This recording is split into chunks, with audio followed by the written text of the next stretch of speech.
A service of KIBMradio.com, the Internet's home for an all old-time radio.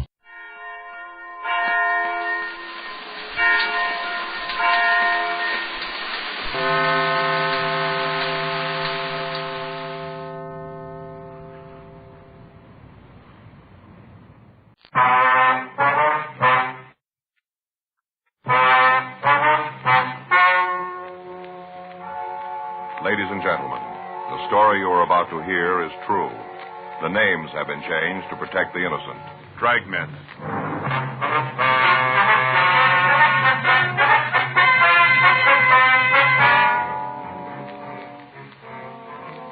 You're a detective sergeant. You're assigned a robbery detail. 2 men are terrorizing your city. They're both armed and considered dangerous. Your job, get them. It was Thursday, September 9th. It was warm in Los Angeles. We were working the night watch out of robbery detail. My partner's Frank Smith. The boss is Chief of Detectives Thad Brown. My name's Friday. I was on my way back from the street, and it was 11:42 p.m. when I got to the 814 Club, the back room. I hate to think what's going to happen when Mr. Negri hears about it. It's going to be pretty bad. Yes, sir. How about it, Joe? You catch the fellows yet? No, sir. Description's out. Guys from the F cars are checking the neighborhood. Haven't got nothing yet, though, huh? No, sir, not yet. Wish I was home. Sir? If I was home, I could turn off the phone. I got one of those attachments in the extension in the bedroom that turns it off. Wish I was there now. Mr. Negri's really going to be sore. Mm-hmm. Was there anything at all about the 2 men that would stand out and make it a little easier for us to identify them? Tell you the truth, Sergeant, if there was, I didn't see it. All right. I was scared. Darn scared. I'm not afraid to say so. Yes, sir. I can tell you again if you want me to about the robbery. All right, if you would. Might be something you didn't remember the first time. Okay. Guess it was about 11:15 when it came in. Just a guess, but I think it was about then. Uh-huh. A dark one. He had the machine gun. He kind of moved over so he had a good look at the people sitting at the bar. What kind of a gun was it? Machine gun. I see. Go ahead. Guess he could have hit him off from where he was. Held the gun kind of low, you know, like at his hip. Here. Mm-hmm. What about the other one? Well, he waited with his friend, and he walked up to the bar and stood right in the middle of the floor. He had the automatic, huh? Yeah. It looked like a .45. He stood right in the middle of the place, just looking there, watching me. What happened then? Well, the fellow out in front reached over and pulled the plug in the jukebox, turned it off right in the middle of the record, pulled the plug. And that's what made the other people turn around. Uh-huh. Turned right around and looked at the guns. That's when the light fellow, the one with the .45, he said, "Sit where you are. This is a stick-up." Are those his exact words? Well, near as I can remember, yeah. He kind of had a squeaky little voice, like it was still changing, you know. Yes, sir. But those were the words. "Sit right where you are. This is a stick-up." All right, Mr. Gilmore, you want to go ahead? Well, the one with the funny voice told everybody to get up and turn around so they was facing the bar, you know, with their back to the hold-up man. Made them all turn around. Mm-hmm. Then he told them to start in the back of the place and walk over to one of the tables and dump all their money out. Said not to forget anything, put it all there. Did they take anything besides money? Not that I saw. Well, there were a couple of people who had pretty good-looking watches on, but the only thing the bandits seemed to want was cash. I see. Then they left after they got the money, is that right? Yeah. Walked to the door and said for us not to try to call anybody for 5 minutes. After that, they walked out. Did you see if they had a car? No, sir. Didn't even go near the door. We did like they said, 5 minutes, and after that, I called you. Mm-hmm. You'd know them again if you saw them, would you? You bet I would. You put me in a crowd with them, and I'll tell you. No trouble there. I'd know them. Oh, excuse me. Go right ahead. 814 Club. Yeah. Oh, yeah, Mr. Negri. Uh-huh. That's right. Well, who called you? Yeah. Well, there wasn't anything I could do about Mr. Negri. Well, no, sir. Both of them had guns. Yeah. All right, sir. That's the way you feel about it. All right, sir. Fine. I'll be in the morning. Right. Night. Fired me. Well, that's too bad. I thought I heard you say you'd be in the morning now. Yeah. Well, I come in to pick up my money, you know. I see. Yeah. Time I get here tomorrow, I'll have another change of heart, so hire me back. I've been fired 12 times already. 12. He always hires me back.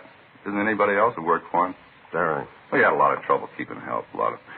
He thinks I should have stopped the hold-up men myself. Just walked in with my bare hands and stopped them. Pretty silly when you think of it. Uh-huh. He says they're only kidding with the guns, that they wouldn't have really shot me. Pretty silly. Says he'd have bet on it. All right. Doesn't take too much to figure that out. Well. Either way, I'd have lost, wouldn't I? The description of the suspects, the method of operation they'd used, everything about the robbery sounded just as if it had been read from our M.O. bulletins. For the past 3 weeks, Frank and I had been after the two gunmen. All sources of information had been tapped. Victims and witnesses had been questioned and re-questioned. People in the immediate vicinity had been talked to. Mug shots had been pulled and worn out by handling. To date, in concrete information, we had exactly what we'd started with. Two gunmen who were moving around at will and robbing citizens where and when they chose. The victims of the latest robbery were shown the mug books, but they were unable to make an identification. The canvass of the area turned up no usable information. Frank and I worked until 3:45 a.m., and then we filled out the log and left the office. The next morning, we checked with Captain Donahoe and Chief Brown. As a result of the meeting, we arrived at the only possible solution to apprehending the suspect. Legwork and a lot of it. We spent the rest of the afternoon rechecking informants. At 9:30 p.m., we stopped for dinner, and then we went back to the office. You got the address Sam gave you? Yeah, it's here somewhere. Yeah, here it is. Yeah. You think it's worth checking out? Well, we got nothing else to do. We might as well. As soon as I get these straightened up, we can take a ride out there and see him. Yeah. Robert, Murphy. Yeah, he's here. Just a minute. Friday? Yeah, Mur. Take 3, will you, Joe? Thanks. 3? Yeah. It's Friday. Yeah, boy. When was that? Well, it's possible. Did you see anybody else? All right, we'll come right over. Bye. It's Highland Park. They just picked up a guy for 459. Yeah? Matches the description of our blonde hold-up man. You think it'll check out? I don't know. They shook him down when he was picked up. They found a 45 with a full clip. It's pretty heavy for a burglar. Yeah, let's go over and talk to him. Sure be a break. We've been chasing luck long enough. Well, maybe we caught up. Frank and I signed out of the office immediately, and we started over to Highland Park. It wasn't the first time we'd gone out on a similar call. During the time we'd been after the hold-up men, there'd been several others. All of them had to be checked out. We never knew when an odd piece of information might turn the lead that we'd been looking for. Just before we turned off onto Avenue 64, a call came in over the radio. All units on frequency 1, stand by. You want to turn it up? All Yeah, units I got on it. frequency 1, stand by. Stand by, 11J4. All units on frequency 1, please stand by. Sounds like a good one. Yeah, All wait a minute. units in the vicinity of Highland Park area. All units in the vicinity of 6045 York Boulevard, Highland Park Division. Units 11F2, 11F3, 11F5, and 11F7. And all traffic units, attention. It's a big one. At 10:47 p.m. this date, an armed man entered the Highland Park Police Station and forced an officer to release 2 prisoners. The man was armed with a submachine gun believed to be a .45 caliber. Suspect is described Sounds like our boy. as WMA.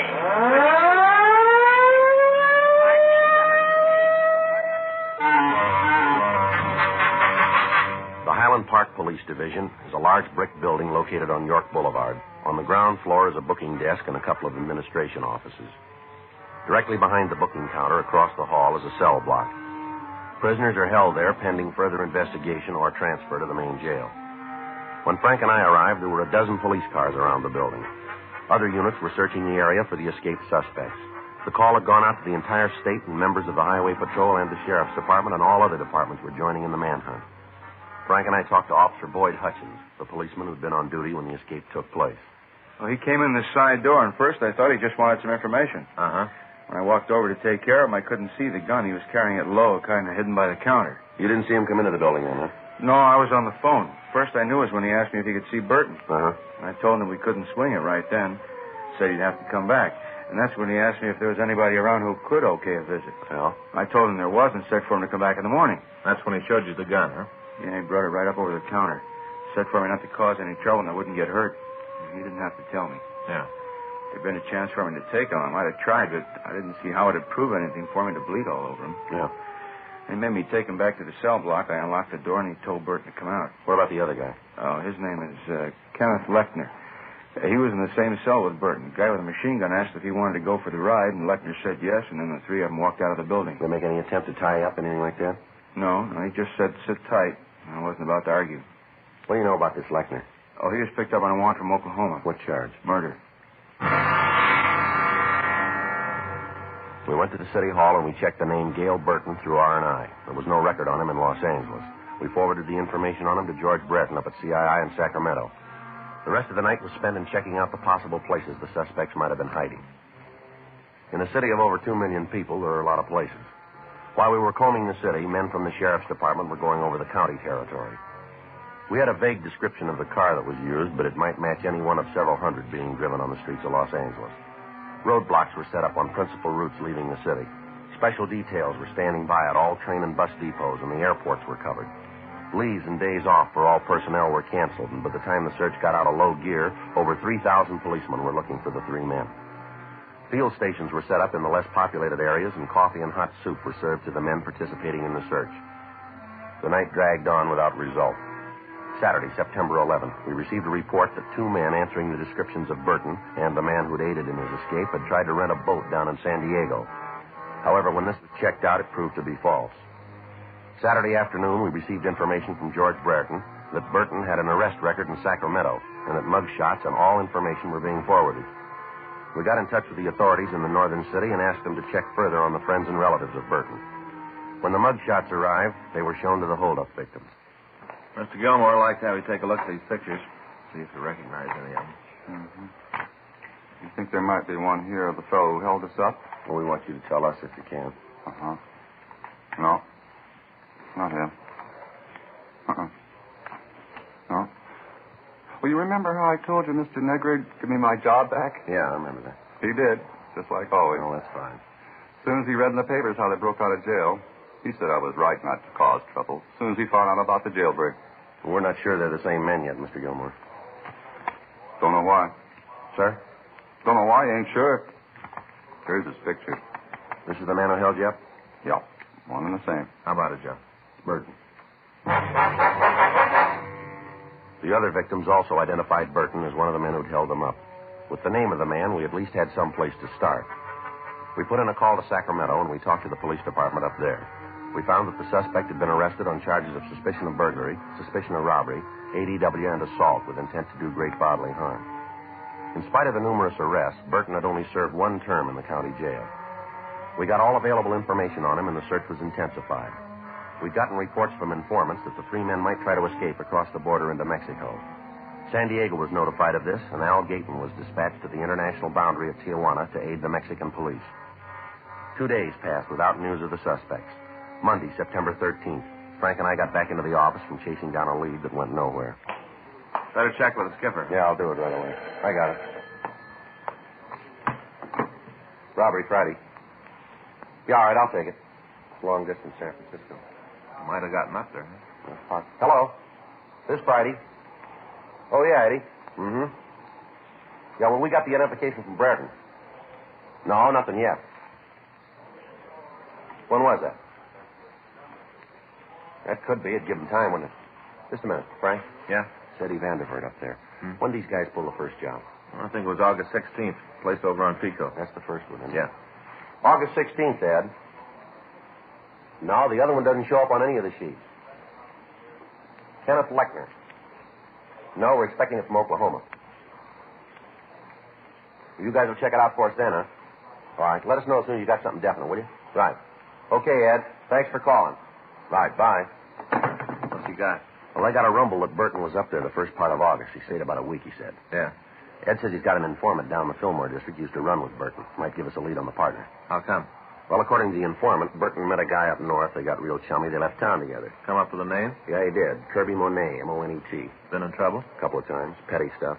Rumble's got it that he was always talking about going big, forming his own gang, cutting into the heavy stuff. Matches? Real good. Monet's description's the same as our number 2 man.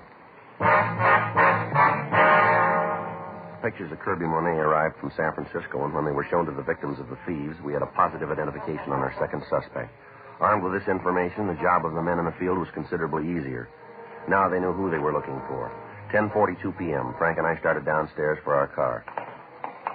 Excuse me, fella. Yeah? You tell me where the office of the chief is? Down the hall and to the right. Thanks. Wait a minute, fella. Hold on. What do you want to see the chief about? Well, it's personal.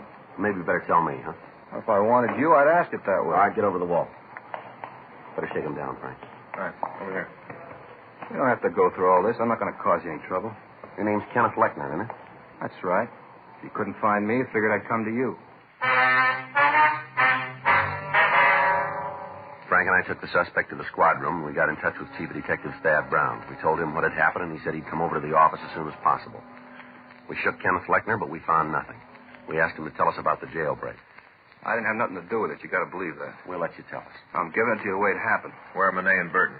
I don't know. Last I saw them, they were out on West Pico. You got an address? No. They were sitting in the car. They had a place cased, and they were waiting for the crowd to clear before they took it. You know what place it was? That's a bar out there. Got the name? No, I haven't got any idea. I told you I want no part of it. That's the reason I left. You haven't got any idea where the place is, huh? No, none. You want to take communications, Frank? Tell them about it? Yeah, I'll get right away. You guys must have every cop in the country out looking for us. Never saw so much fuzz. Yeah. I can't go that route anymore. It doesn't work out for me. Never was any good at running. Did you hear anything at all about the plans they were making? No, not a lot. I don't think they trusted me very much. I was with them, but like an in-law or something. I'll tell you something, Sergeant. What's that? These guys are roof jobs, both of them. What do you mean? Well, they lost the road all the time talking about how they're going to put class back in holdups, going to form a big gang and really jump the cops. All the time talking like that. Roof jobs. Mm-hmm. You got any idea where we can pick them up? Ain't nothing I'd like better than to give you the address, but I ain't got it. What about this car they're using? Can you give us a description of it? Yeah, it's a 52 Nash 4-door. Stolen? Well, it must be. They had it when we left Highland Park. You give us the number on the plate? I don't think so. I can't pull it up. I don't think I ever really took a good look at it. What about this machine gun? They got shells for it? They're loaded with them. These two guys are heavy enough to start a small war on their own. Monet carries a chopper and a 45 in his belt. Burton's got two 45s and a 38. He carries a 38 strapped to his leg. He's always laughing about it. Says even if he's picked up, he's got to tick it out. Mm-hmm. Oh, these guys are real far out. They've been reading too many comic books. All the time talking about Dillinger and Floyd. Burton even took to smoking cigars. Says it makes him look like Doc Barker. Anything you can give us that'll help us nail them? No, nothing. All right, Lechner, let's go. You taking me to jail? That's right. Hey, you do me a favor, huh, Sergeant? What's that? Give me a cell by myself. I ain't much sleep in the last couple of days. I'd sure like to get some. We'll see what we can do.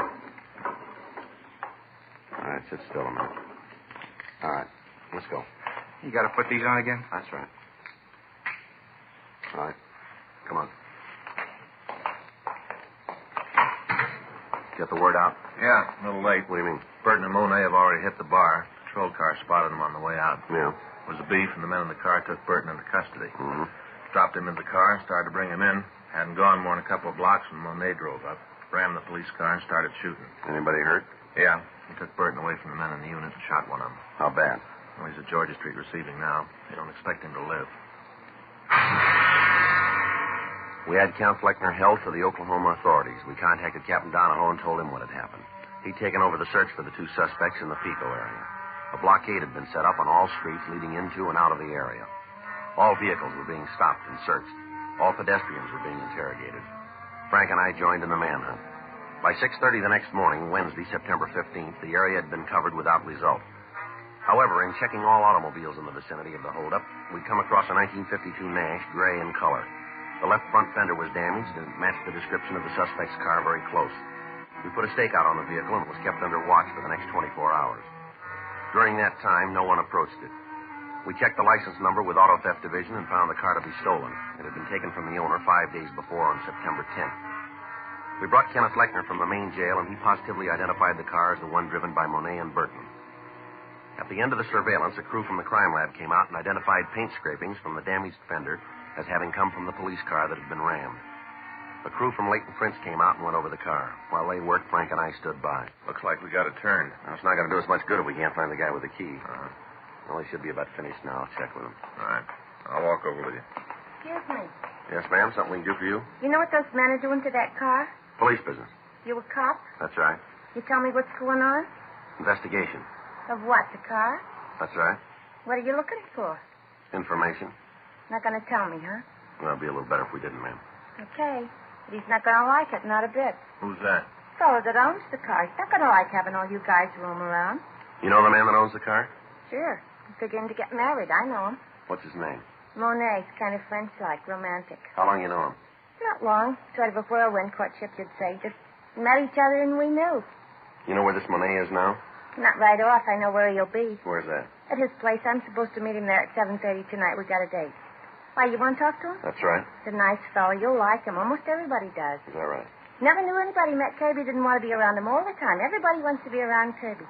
You know him. You'll see. Well, I won't be too hard, ma'am. Huh? He's already convinced us.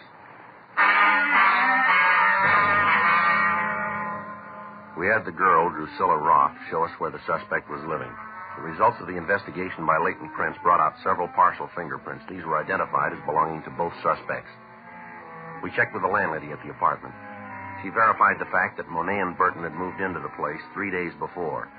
She told us that neither man was at home. In our company, we checked the room. Under a pile of dirty clothes in one of the bureau drawers, we found several boxes of ammunition for the 45s and the 38. There were also several hundred rounds of cartridges for the machine gun. Because of the physical structure of the building, it was decided that the best way to keep the place under surveillance would be for one team to cover the front door, another to watch the rear entrance, and a third to wait in the room itself.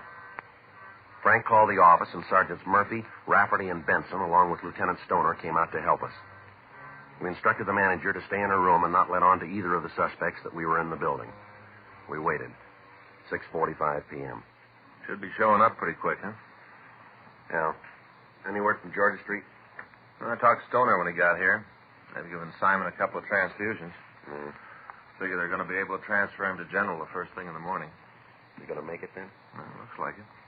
They took a 38 out of his left lung, 2 more out of his hip. Pretty rough going. Yeah. What time you got? 6:47. Should be here by now if he's going to keep that date. Now, there's another one that comes first. At 7:06 p.m., there was a knock on the door. It was a signal that we'd arranged. We opened it and found that Lieutenant Stoner had come up to tell us that Gail Burton had been taken into custody. He'd approached the apartment, and as soon as the officers stopped him, he'd surrendered, offering no resistance. Stoner wanted to tell us that he and Benson would take the suspect downtown for booking. Frank and I settled back to wait for Monet. 9:20.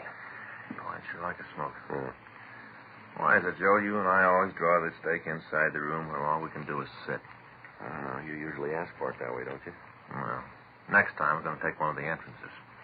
Sit out there in the car. Smoke when you want. If you want something to eat, you just run down to the drugstore for a candy bar. It's a lot better duty, Joe. Thought there's somebody coming tonight. Yeah. What's that? Yeah. All right, Monet, hold it right there. Watch it, Joe. See him? Down this way. All right, hold it. Any sign of him? No. He might have gone down the stairs. The apartment at the end of the hall. Right. Come on. All right, Monet, come on out. It's the last time around, Monet. Throw that gun out and you follow it. Not coming out. All right, let's go in. Wait a minute. I'll knock. Hey, don't shoot me while I quit. I don't want to fight. Throw the gun out here. Right there. Drop it. All right, here it is. Doing like you say. I got it. All right. Hands behind your head. Back out of the door. Come on, turn around. Keep those hands where we can see them. Okay, I'm coming. Now, don't shoot anymore. I won't give no more All right, hold it right there. Now, don't move. Keep those hands up. I'll shake it. Here's another one. 45. Had it in his belt. I'd have given it to you. I wasn't going to try Yeah, anymore. sure. All right, keep still. All right. Take your hands down. Back of it. One at a time. And now turn around. You going to take me in now? That's right. That cop I shot, he didn't die. No, you're pretty lucky. And all you got me for is robbery. That's all. Just robbery. That's how it looks from here, doesn't it? Robbery, that's all. Jail term doesn't make a lot of difference. Is that right? Sure. Isn't a jail built can hold me? Not one. I'll get out. I'll be running again. You'll see. I wouldn't give odds. Huh? Bigger men than you said they'd come back. Yeah, show me. I'd sure like to meet him. Don't worry, you will.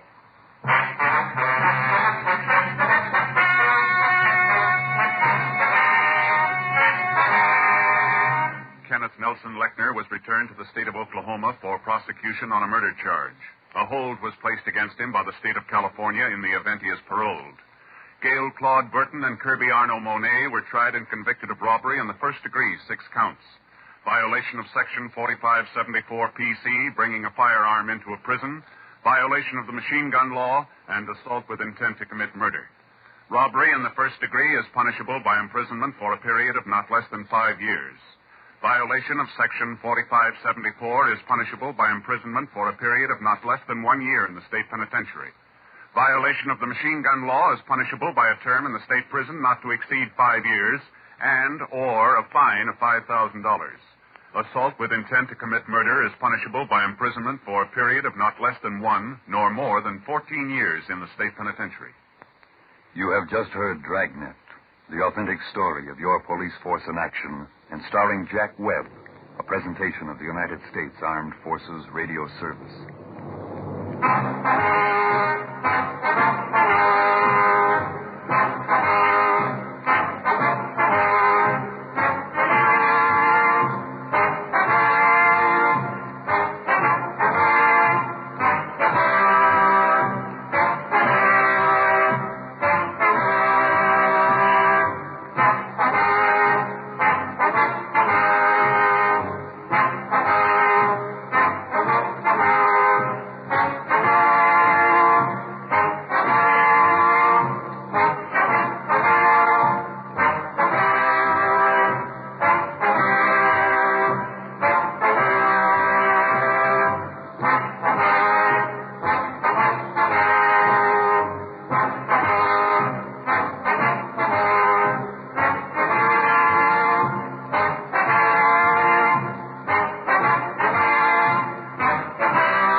Regan, Investigator.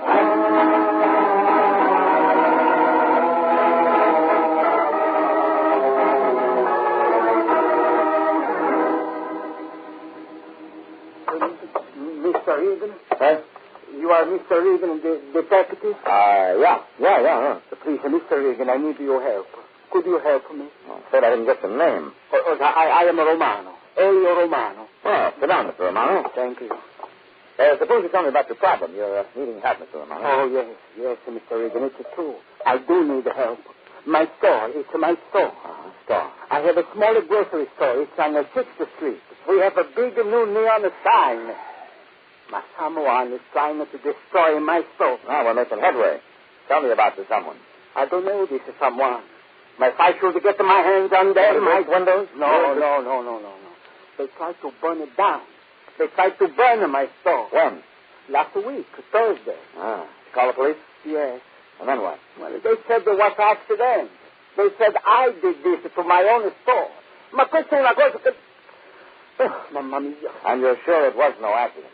Mr. Regan, would I destroy the one thing Maria and I have given our lives to make? Would I so much as harm a single little glass window? No, I would not. Where'd the fire start? In the back room where the can got stored. What time of day? Night. It was at night. My Maria and I, we sleep above the store. My Maria smelled the smoke, and together we put out the fire before the damage could become great. That's the only time it happened? No. The day before that, I found a light match in the waste basket. It was just as I was closing for the night. Well, I stopped this one very quick. 2 nights in a row. You're right, Romano. It doesn't look very accidental. Oh, believe me, Mr. Regan, I would never do this to my store. Never. Okay, Romano. I believe you. Suppose you and I run out there. Take a look.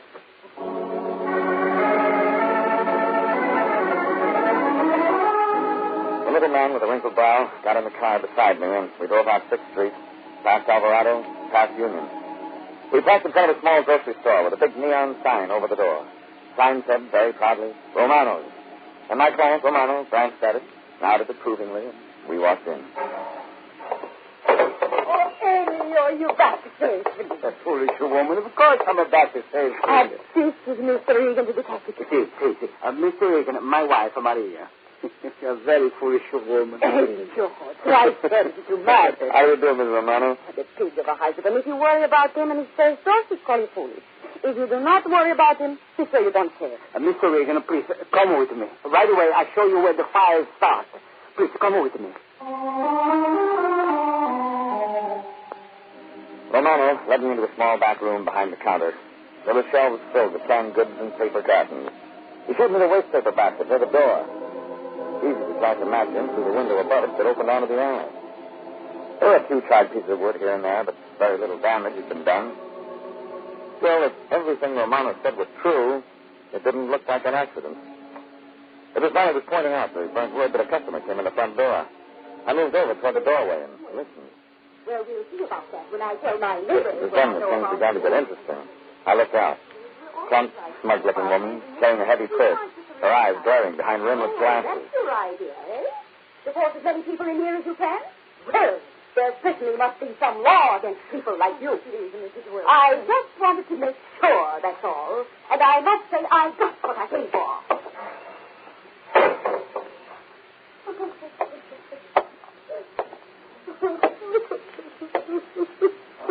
What was that all about, Mrs. Romano?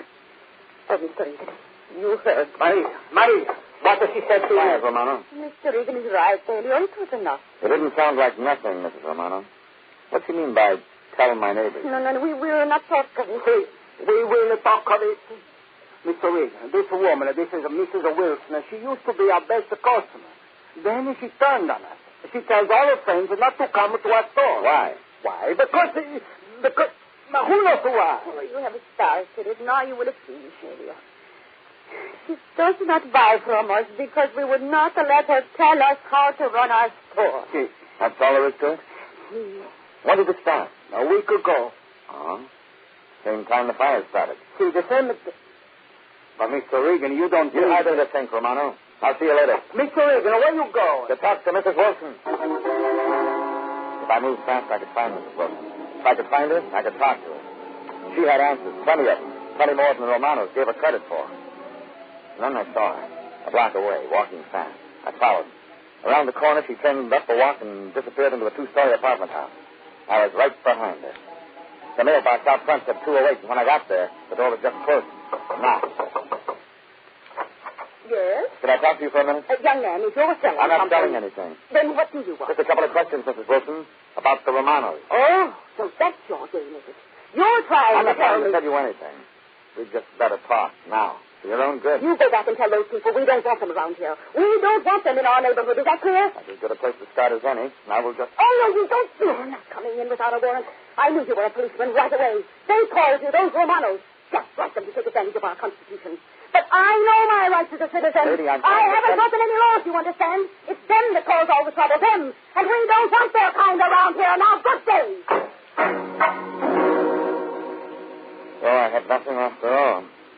I got in my car, drove down toward police headquarters. And it wasn't that easy. Because behind me, starting at Alvarado, was a yellow Model A Ford. A yellow hot rod, and it wasn't behind me by accident. Stayed there, 2 blocks, 10 blocks, 20. And whoever sat behind the wheel didn't care if I knew it.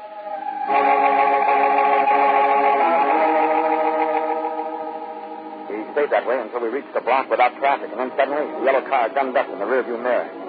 And I could see a young kid hunched angrily over the steering wheel, and there wasn't any doubt about what a kid like that had on his mind or what he was going to do.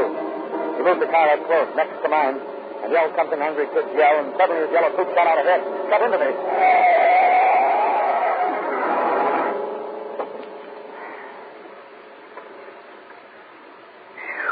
Like I figured.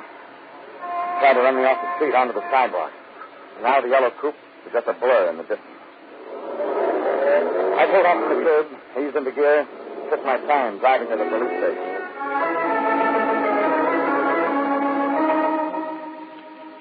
The police told me to check with the arson squad. The arson squad told me to check with the sergeant. And to make a rotten day just that much rottener, the sergeant turned out to be a guy I knew, named Bowles. All right, what do you want, Regan? Transferred from homicide, Bowles?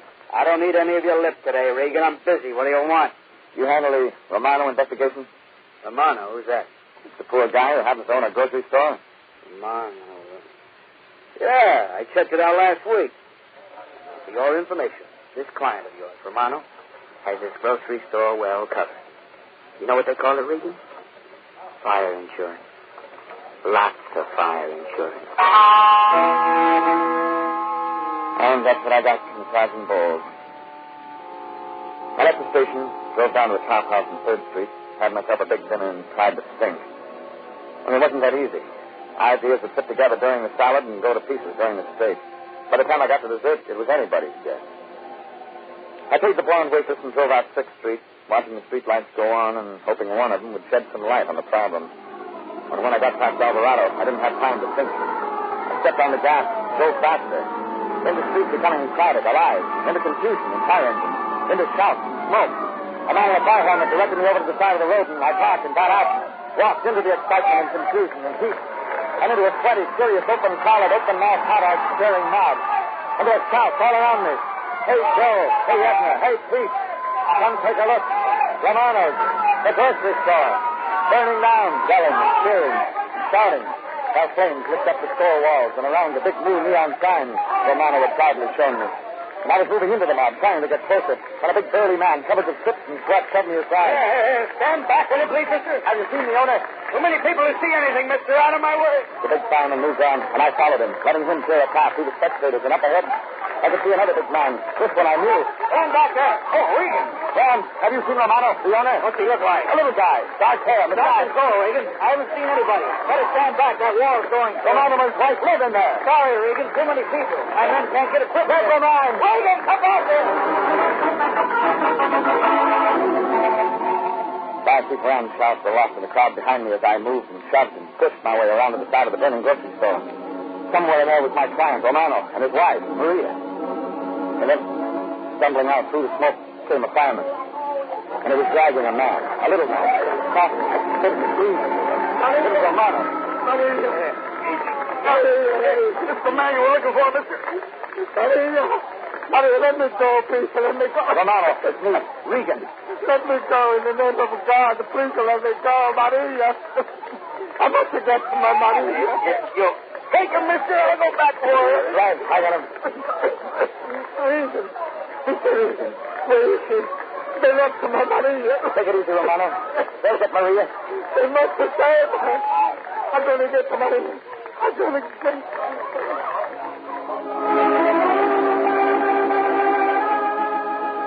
I pulled the little man away from the smoke and heat and people, stretched him out on the pavement. In a few minutes, his breathing became regular and the coughing stopped, and he slept. And 10 minutes after that, the big fireman came out with Maria and placed her on the pavement beside her husband. Only Maria wasn't coughing or breathing. She was dead.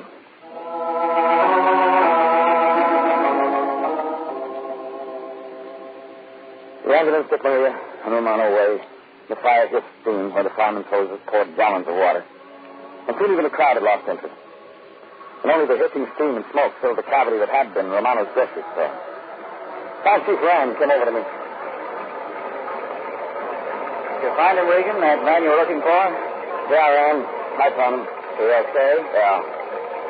Yeah, he'll be all right. Not his wife. Oh, sorry to hear that, Regan. We did the best we could. I know. And what started it? I was just checking. So far, nothing conclusive. You think it was an accident? No. Went too fast. This one was planned, Regan.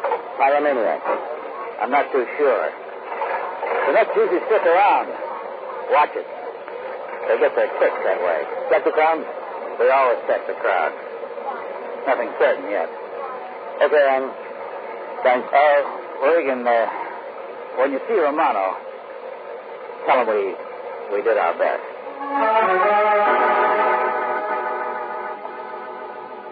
I left Rand examining the charred scraps of what was left of Romano's grocery store, and I walked down the street, thinking, putting the twos with other twos and trying to make fours. And then I saw something up ahead, and I forgot about the twos and fours. It was a yellow Model A Ford parked 3 blocks from the scene of the fire, sitting quiet, docile, far from the nearest streetlight. I got to it and started to look in. It was the car that had tried to run me off the street. It was... Stay away from there, mister. I turned. Saw a kid.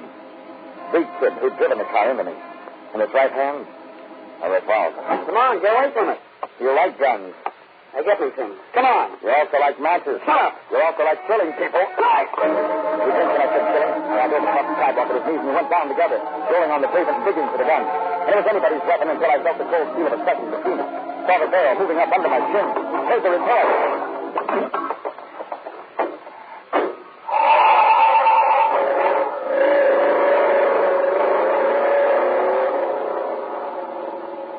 Kid was gone.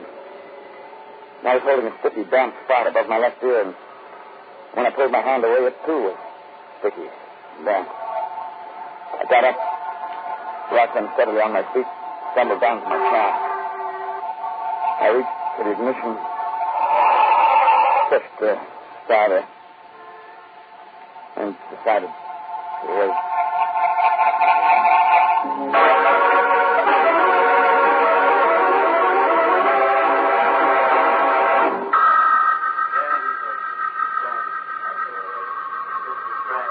Voices and faces, and voices and lights, and a big blank wall was there.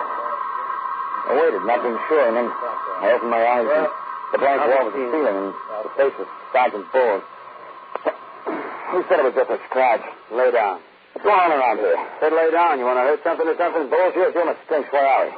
Georgia Street receiving. Huh? Only why Rand had bought Rand brought me here? You found in your car. You were out. Way out. Romano. Is he okay? Yeah, he's okay. His wife, Madero. Does Romano know? Yeah, he knows. Bull. Yeah? You still figure Romano burned his own store down? Shut up. Besides, suppose you answer a couple of questions. Okay. Just ask me. Bull got me, and I told him. And he folded his notebook and he walked out. I got up, checked my legs and the bandage over my left ear, glanced down the hospital corridor, and walked out. 30 minutes later, the cab let me off where I'd last seen that yellow coupe, and I began to check garages. And the first one I checked was behind the apartment building where Mrs. Wilson lived. And I got nothing. 30 minutes after that, I'd covered her side of the block and was on the last apartment across the street. 4 garages, side by side. First, Chevy. Second, Dodge. Third, Ford. Not a new one. It was a coupe like the yellow one I was looking for, only this was black. Shiny black. Shiny black. That was real something. I moved into the dark garage and looked closer at that Model A and reached out and touched the shininess and brought my finger back fast. Sticky. Wet. Nearly painted. What are you doing back here? Short, fat with a flashlight beam in my eyes. Come on, speak up. What's your business? Turn off your light. Not a chance, mister. I'm on to you. Turn it off. Hey. Whose car is this? None of your business. I said whose car? This is my property, mister. You... It ain't my place to give out information on my tenant. Oh, you want to live in the apartment? Well, Does he? Well, I rent that garage, mister. $5 a month. The guy who owns the car doesn't live here? It ain't no guy, mister. Woman pays the bill. A woman? A plump woman wears rimless glasses. Yeah. Her name's Wilson. Mrs. Wilson. Hey, that's... Thanks. Hey, you ain't got no right to ask me questions. I moved around the building, across the street, double time up the stairs, up to the place I'd been earlier in the afternoon. It was late now, very late. But whether she liked it or not, Mrs. Wilson was getting our caller. I leaned on the buzzer, stayed on it. And midnight or not, Mrs. Wilson was going to answer if it took me home. What's the meaning of this? The very idea... Oh, it's you. Well, see here. I'm coming in, Mrs. Wilson. I won't have with you. I'm calling the manager. That's what I'm going to do. I'm coming in, Mrs. Wilson. You policemen have no right to disturb peace-loving citizens. I'm not the police, Mrs. Wilson. You're not the police? Well, Investigator. Not this time. Out of my house, you will. Get out of it. Shut up. What do you want? Your son. If he is your son. You're crazy. My son is out of town. Really? He's been gone since yesterday. He's visiting his aunt. That's right. He left on the train for Santa Barbara. That's where my sister lives. Tommy left yesterday morning. Tell me about Tommy. He's a good boy. There's nothing he's done wrong. What right has he got? What have you got coming up a murder? Murder? Sure, murder, Mrs. Wilson. When your kid set fire to Romano's store, somebody was killed. The law can call that manslaughter, Mrs. Wilson, but you and I know it's murder. You're lying. You're making Why, Mrs. Wilson? That's all I want to know. Why? Why did you knowingly let your kid set fire to that store? What kind of a distorted brain? You shut up.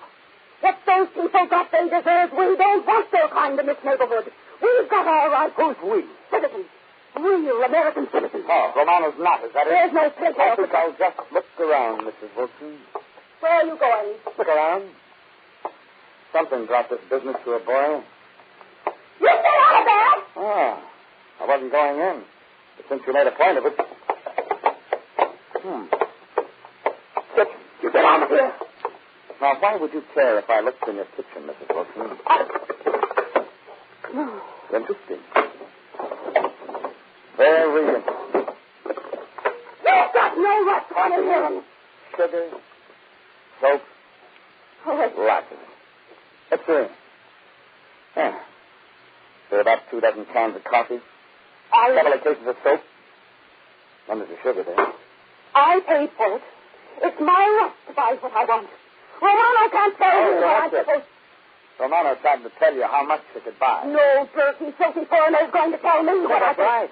You're an American. A real patriotic American. Right.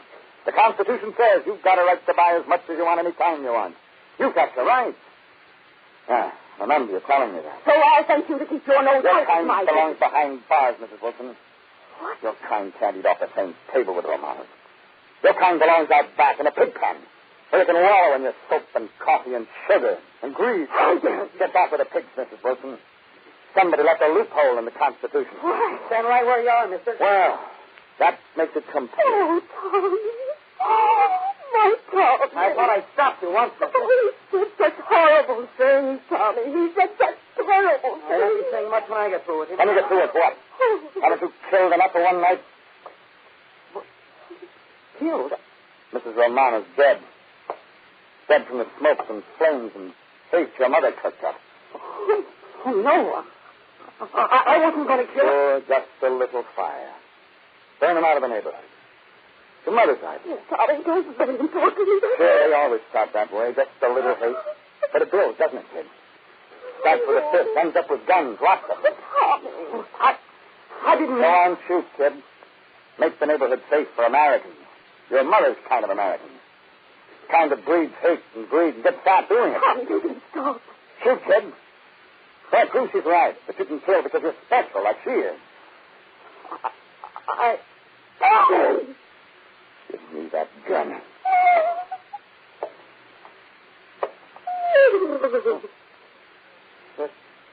Gun. Gun. Thanks. There must be something in the Constitution that fits you, Mrs. Wilson.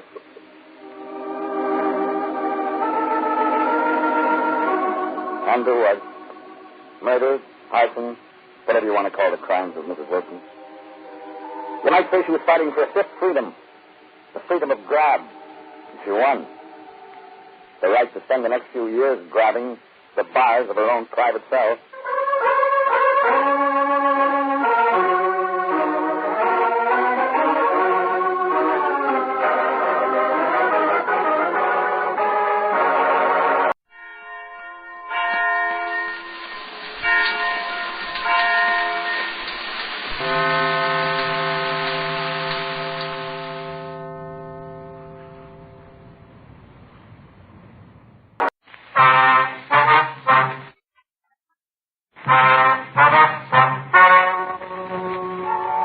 Ladies and gentlemen, the story you are about to hear is true.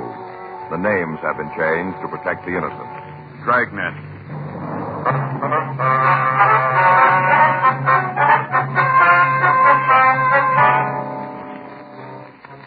You're a detective sergeant. You're assigned to juvenile detail. A series of housebreakings has taken place in your city. The articles taken and the method of operation indicate a juvenile thief. Your job, find him. It was Tuesday, July 6th. It was hot in Los Angeles. We were working the day watch out of juvenile detail. My partner's Frank Smith. The boss is Captain Powers. My name's Friday. We were on our way out from the office, and it was 10:36 a.m. when we got to the old Central Jail building. Crime lab. Ray? Back here, Joe. Going back. Finishing up. Hi, Ray. Hey, how's it going? It's hot. It's going to hit the 90. Mm-hmm. Probably will, too. Any water around? Bottle over there in the corner. Have yourself. Thanks. How about you, Joe? No, thanks. You got anything for us, Ray? About the same as usual. Take a look. Same entrance. Cut the screen on one of the back windows, broke the glass, and climbed in. Any prints? None we could find. Here's a picture of the edge of the screen. Here. There you see the cut edges. You got anything from it? Not much. I figure it was done with a knife. If you come up with that, we might be able to tell you if you got the right one. Mm-hmm. What about the physical evidence in the house, Ray? No, not much. We've got a couple of partials. Lifted them from the glass top on the dresser. Here. Let me fix it. And you can see here, not much to go on. Match up with the prints from the other jobs? A couple of points, but not enough to build a case on. Only thing you got that definitely ties this one in with the others is the footprint. Another one? Mm-hmm. Found it in the soft earth underneath the window. Give me that print, will you, Frank? Oh, yeah. Yeah, here you go. Thanks. Here. There, you can see it clearly, the heel mark. Same as in the others. Did you get a cast of it? Mm-hmm. You want to see it? No. No reason if you've looked it over. You got the same thing on the picture. Yeah. Anything else? You had it. Yeah. You got a cigarette? Ran out. I haven't had a chance to get some more. Here. Thanks. Thanks, Joe. Yeah. You been able to chase down the rubber heel for us? No, no luck. We contacted half a dozen firms. They all tell us the same things, made special. Probably some small factory that specializes in custom-made shoes. Might be some sort of correcting shoe. You know, orthopedic. Oh, yeah. You've had it for a couple of weeks now. Where do you sit on it? All right, well, we found it. We've talked to about every repairman in town. None of them have seen this kind of a heel before. None of them can tell us where it was made. Mm-hmm. Checked with the doctors in the area. None of them know the brand. Figured it might be one of them who sent for it. Nothing on it, though. No? It's a new one to them, too. Yeah. Wish there's more I could give you, fellas. Well, that's all right, Ray. It seems no matter which way we turn, there's another wall waiting for us. How about burglary? Anything come in from them? Well, they're checking it all down. They got the same thing we came up with. Anything turn up on the stolen merchandise? No. Burglaries made all the checks. Pawn shops have been alerted. Stuff's all cheap costume jewelry. No reason to try and hawk it. They wouldn't get anything for it. Brings you back to a motive. Why is he pulling the jobs in the first place? Well, Ray, we'll file that with where the heels are made. About the only thing we can figure is that some kid out for kicks gets his laughs from breaking into houses. There's no other reason. Stuff he's stolen you can buy by the carload in any dime store. A couple of times he's left money alone when it's in plain sight to steal some cheap pin. Looks like you got yourself a wild one. Yeah. Well, what can you tell us about the footprints, eh? Not much. They found under the window. Kid wasn't moving when they were made. Can't figure a stride. What about weight? Only a guess, Joe. Yeah. I'd say it came in about 140. Could be 15 pounds one way or the other. What about the size? 7. Looks like 7C. Mm-hmm. You sure about that? Well, pretty sure. Not much, is it? Best we can do. Okay. Last place, the woman was real sore. Don't blame her. Not about the costume jewelry. She didn't much care about that. Some prize gladiolus she was raising. Kid tramped all over him. Real sore that he stepped on him. Don't blame her. Says when she catches him, she's going to give him a good talking to. Tramping up all her plants. Well, we'll see you, Ray. Yeah. Sure haven't got much to go on, have you? You called it. Frank and I went back to the office, and we pulled all of the reports that we had on the thefts. We spent the rest of the morning going over them. The method of operation was apparent. Each Friday night for the past 2 months, between the hours of 8:30 and 11 p.m., a single thief had entered a home in a wealthy section of town and stolen as much worthless costume jewelry as he could carry out. On each occasion, the entry was made through a rear window. In those cases where the window was locked, the thief broke the glass and undid the latch. On each occasion, he left at least one footprint in the dirt around the house. The heel impression was of a type that we hadn't been able to identify. We'd gotten pictures of it out to all major shoe manufacturers, but they were unable to tell us where the shoes had been made. We canvassed the area where the thefts were taking place without results. Rolling stakeouts were set up on Friday nights, and they'd netted us nothing. The thief approached the home, broke into them, stole what he wanted, and then he left without being apprehended or seen. Throughout the investigation, Frank and I had been working closely with Burglary Division, but their men hadn't been able to come up with any more than we had. At 1:15 p.m., Frank and I left the office. We got something to eat, and then we started to check the playgrounds again. At each one, we'd contact a member of the park department and ask them if they'd seen anyone wearing a pair of shoes similar to the pictures that we had. Every place we got the same answer. None of them had. We stopped groups of boys on the street and asked to see their shoes. We checked malt shops, drugstores, pool halls, and bowling alleys without any result. The same operation had been going on for the past 2 weeks without bettering our chances of apprehending the suspect. 5:30 p.m. Frank and I left one of the larger bowling alleys in town and headed back for the office. Boy, I'll sure be glad to get home tonight. Yeah. Hot. Sure was. Yeah, must have gone over 90. Yeah. Must have. Paper said 90, but it was hotter, I can always tell. How can you always tell? My feet, Joe. Always tell with my feet. Cold day, I can walk for a couple of miles, not have any trouble. Come the hot weather, and if I step off a curb, I got misery. Yeah. I think I'll get me another pair of shoes. Kind with the holes in them. What? Kind with the holes in. You know what I mean. You see them all the time in the men's magazines, kind of cloth on the top. You know, real thin leather on the sole and cloth over the top, a lot of little holes in it. They're cool. See them all the time in the magazines, don't you?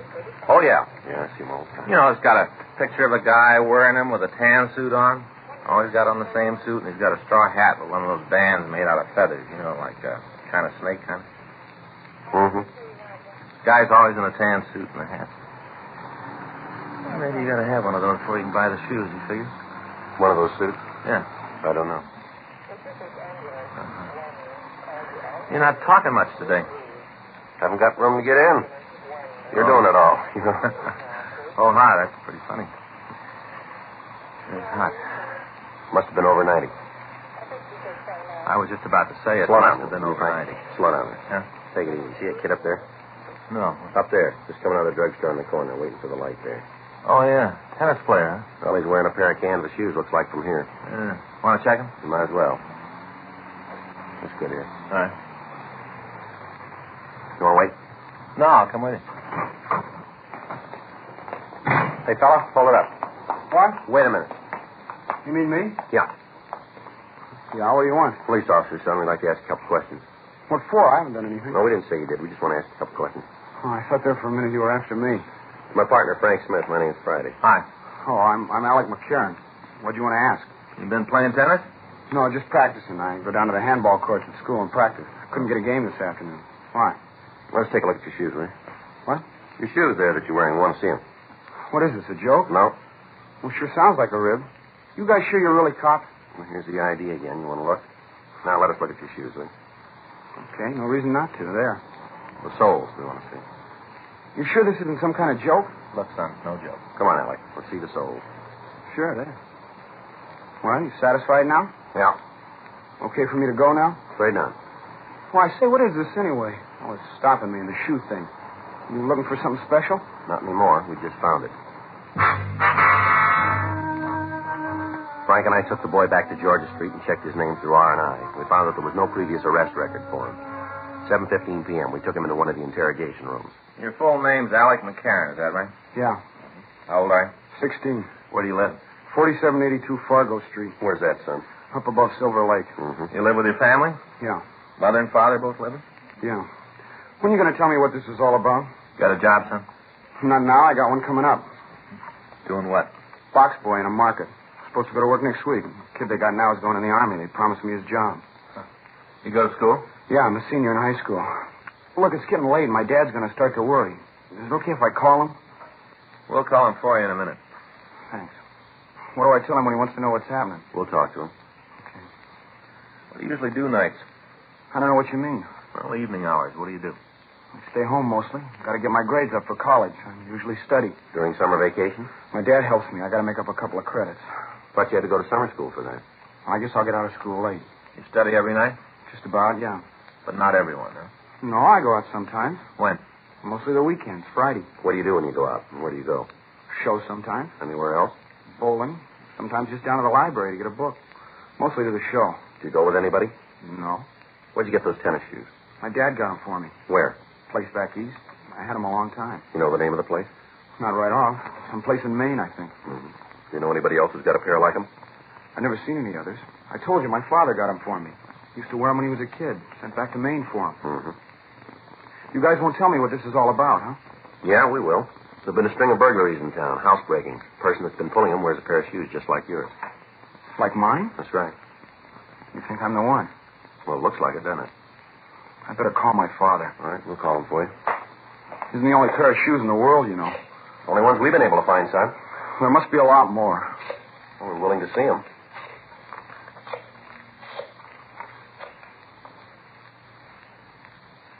Hello, this is Sergeant Friday, Los Angeles Police Department. Who am I speaking to, please? Yes, sir. Your son's here. Suspicion of burglary. That's right. Well, that may be so, Mr. McCarran, but that's the charge. Yes, sir. No. We'll bring him to his home. Sure you can. Just a minute. Well, let's talk to you, son. Hello, Dad? Yeah. Uh-huh. At the police station. No, it's no joke. What? Well, I'll tell you when I see you. Yeah, bye. All right, Alec. Get your sweater. You taking me home now? That's right. Guess Dad set you straight, huh? Told you it was all a mistake? No, I'm afraid he didn't. What do you mean? Didn't he tell you this whole thing is wrong? Well, he tried to, yeah, that's right. Well, then you're going to have to let me go. No, afraid not. But you have to if it's a mistake. Yeah, if it's a mistake. Frank and I left the office with the boy, and we drove out to his home. It was a large two-story colonial house overlooking Silver Lake. We were admitted to the place by a maid, and we were shown into the living room. The boy's father, Henry McCarran, was waiting for us. You're the officer? Yes, sir, that's right. My partner, Frank Smith. My name's Friday. How do you do? You want to tell me what this is all about now? Well, it looks like your son's mixed up in some burglaries, Mr. McCarran. You're aware that's a pretty serious charge? Yes, sir, that's right. I suppose you have some kind of proof to make that statement? We think so. Mind telling me what it is? Well, while we were talking, would it be all right to look at the boy's room? Do you think that's quite fair? Necessary, Mr. McCarran. What if I say you can't? Well, then we'll have to come back with a warrant. All right, this way. What do you got to say about this, Allie? I didn't do it, Dad. And that's the truth? Yes, sir. It's good enough for me. Through here. And this is it. Go ahead. Frank? Yeah. Well, then suppose you tell me what this is all about. The shoes that your boy is wearing there. You got them for him? That's right. Had them made to order. Where? Place back east in Maine. You know if anyone else has a pair of them? No, as far as I know, that's the only pair on the coast. Good tennis shoes. I used to wear them when I played. Uh-huh. What do they have to do with this? Well, on each one of the steps, we found a print from a shoe like that outside the window. That doesn't mean that Alec was in them at the time. How about it, Alec? You let anybody else use the shoes? No. Well, there's your answer. Still doesn't come down to proof. What night did your boy spend out of the house, Mr. McCarran? I don't know. I guess he's gone on Friday most of the time. Do you know where he goes? Show, library. I don't keep a chain on him, Sergeant. I have complete trust in Alec. Burglaries have been taking place on Friday nights. Still entirely circumstantial. Yes, sir, but it fits, doesn't it? What's he supposed to have stolen? Costume jewelry. You mean 5 and dime stuff? Yes, sir. All right, there you are. You tell me why. Sir? Why'd Alex steal that? Now, look around, Sergeant. I just spent $1,500 on this room. Had it all redone. Alex got just about everything he wants. He gets a good allowance. If he needs any more money, he only has to come to me. There's no reason for him to steal. Yes, sir, this is a nice room and all. What you say may be true, but the fact stays that the thefts are taking place. Well, all right, then I'll put it on the line. I've got faith in my son. He's had all the things a boy could want, a good family, good home, all the things that count. Maybe there is a thief, but it isn't my son. I know that. You got an explanation for the shoes for the Friday night? No, I'll find one. Maybe you can try for this, too, Mr. McCarran. What? Found these in the boy's closet. Box of cheap costume jewelry. With the finding of the jewelry in Alec McCarran's room, the circumstantial case against him seemed to solidify. Although he denied any knowledge of the pieces, he was taken down to Georgia Street Juvenile and booked on suspicion of violation of Section 459 PC, delinquent. His father retained a lawyer immediately. The next day, the jewelry found at his home was shown to the victims, and they gave us a positive identification on each one of the pieces. A petition was filed, and the facts were presented to the juvenile court. Detention was requested. On Thursday, July 8th, Frank and I got back from the second floor after talking to the McCarran boy. He still admitted nothing about the burglaries. I don't know. Maybe I'm starting to believe the kid. He sure makes you wonder, doesn't he? Sergeant Friday? Yes, sir. How are you, Mr. McCarran? Fine, thank you. I've got it, Sergeant. I got it right here. Sir? The way to show you that my son had no part in these burglaries. All right, sir, go ahead. Now, you say that all the thefts have taken place on Friday night, is that right? Yes, sir. And your big piece of evidence is the heels on his shoes, right? Well, that's part of it, yes, sir. All right, then. You can just turn them loose. I beg pardon? I remembered it last night. I couldn't get to sleep and got to thinking. I remembered. All right, go ahead. Alec's shoes get a lot of use. He plays a lot of tennis, wears his shoes all the time. Yes, sir. The soles and heels wore out. We had to send them back east and have them resoled. Sent them back on May 5th. Didn't get them until May 19th. Now, there's 2 Fridays in there, Sergeant. If the shoes were gone, Alec couldn't have done the burglaries. Right. Yeah. Well, I hope now that you will admit that you made a mistake. Well, if we have, Mr. McCarran, we'll sure tell you. Well, you can take my word for it. Alec had no part in any of this. He's a good boy. He's honest. He's smart. If he was going to steal anything, if it really came to that, he wouldn't risk his neck for a few cheap beads. Doesn't seem so, does it? Here you are, John. Right. Well, what about it? What did you find out? Just a minute, sir. Well, you're going to release my son now? No, sir. Well, the shoes were out of state then. He couldn't have committed the thefts. Mm-hmm. Month of May, 2 Fridays in that month. Yes, sir, that's right. No burglaries on either one of them.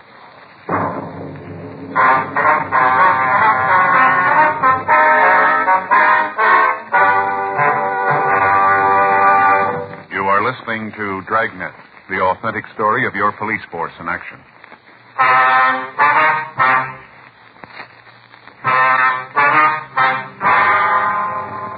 Seemed like every attempt the father made to prove the innocence of Alec McCarran only turned up another piece of evidence against him. The date for his hearing in juvenile court was set, and Frank and I talked with Mr. Bowman of the probation department on the preparation of the case. From the evidence, it appeared that the boy would be found guilty. We questioned and re-questioned him. We went over every facet of his story, but he still stuck to it. At no time did he change any part of it. Saturday, July 10th, Frank and I checked into the office. Boy, it's going to be another scorcher. Yeah, probably over 90 again, huh? Yeah, over 90. More than that, Joe. I'm going over to Broadway at noon today. Pick up a pair of those shoes I was telling you about. Mm-hmm, with the tan suit. Ones with the holes in them. Not the suit, the shoes. You know, finally decided last night I need them more than a new spinning reel. I'm going to get them. Well, that's good. Anything for us? Yeah. Looks like we might be wrong about that McCarran boy. What do you mean? Another housebreaking last night. Footprints all over the place. Yeah? All of them with the same heel print.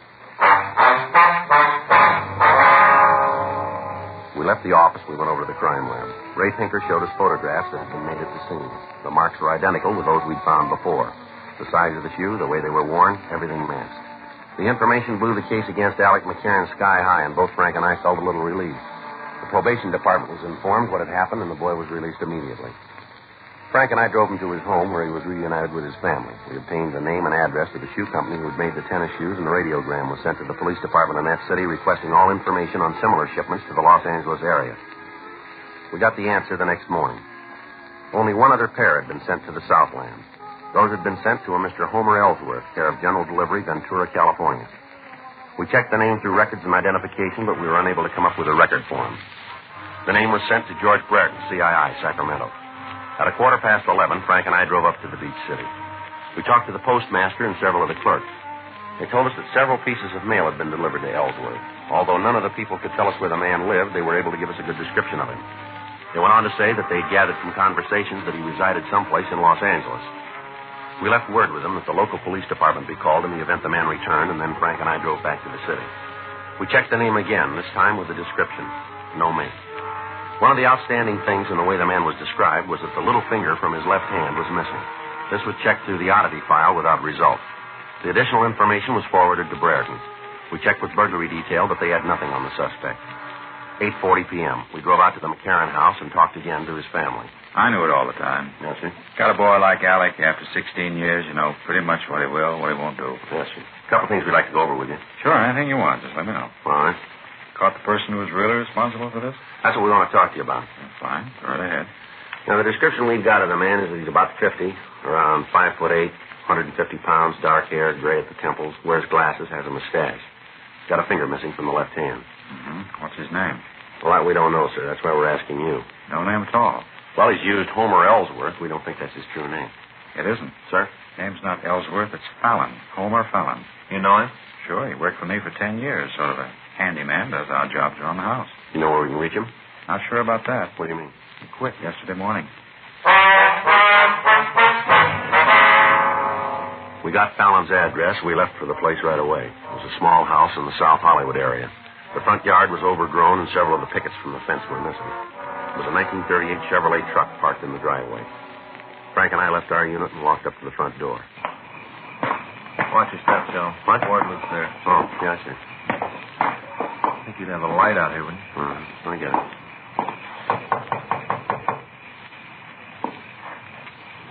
Don't hear anything. Well, he must be here.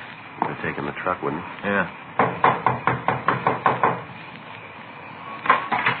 Yeah? Homer Fallon? Who are you? Police officers who want to talk to you. Come on in. Sit down. Just fixing a little dinner. Yes, sir. Go right ahead. Spaghetti. Want some? No, sir. Pretty good. That kind that's all cooked. Just drop it in the water and heat up the sauce. Pretty good. Sure you don't want none? No, thank you. How about you? No, sir. Well, wait a minute. I'll turn down the fire and we can talk. All right, sir. You gotta watch it pretty close. Gets too cooked and you gotta eat it with a spoon, not blood that way. No, sir. Oh, you've had it, have you? You want to come in here, sir? Yeah, be right with you. Open up the sauce and I'll be right there. Maybe better come in now. What? Come on in. Sit down. Go ahead. Sit down. You haven't got no right to tell me what to do in my own house. No right at all. Frank, better check the place, huh? Yeah. Here, you got no right to go through my things. We can come back with a warrant if that'd be easier And for you you. go ahead and do it. You got no right. There's something you don't want me to find? No. I got nothing to hide. Then you won't mind, will you? I will, too. You guys come in here while I'm having dinner, causing a lot of trouble. You got no right to do this. I'm an old man. I can't take a lot of excitement. And why don't you save us all a lot of time? What? You know why we're here. You know what we want. I do? Sure you do.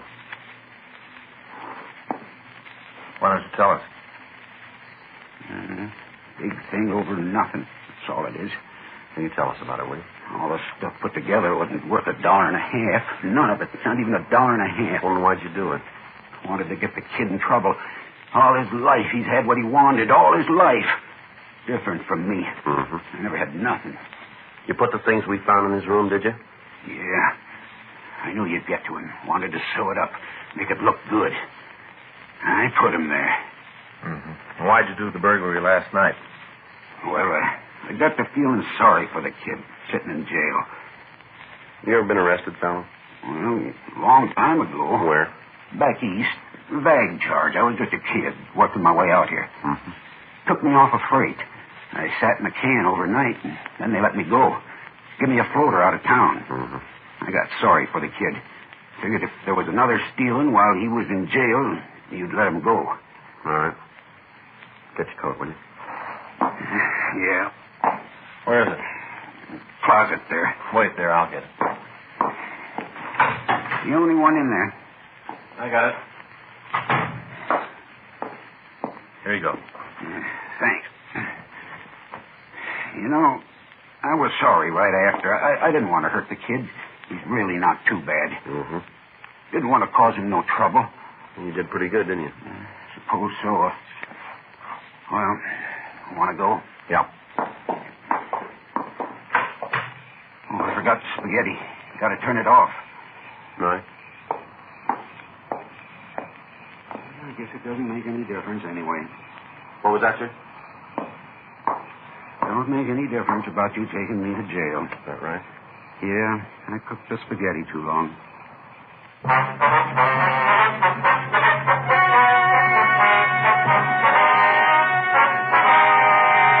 Homer Lindsay Fallon was tried and convicted of burglary in the first degree, 6 counts, and received punishment as prescribed by law. Burglary in the first degree is punishable by imprisonment for a period of not less than 5 years in the state penitentiary. Dragnet is a presentation of the United States Armed Forces Radio Service.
Johnny Madero, Pier 23.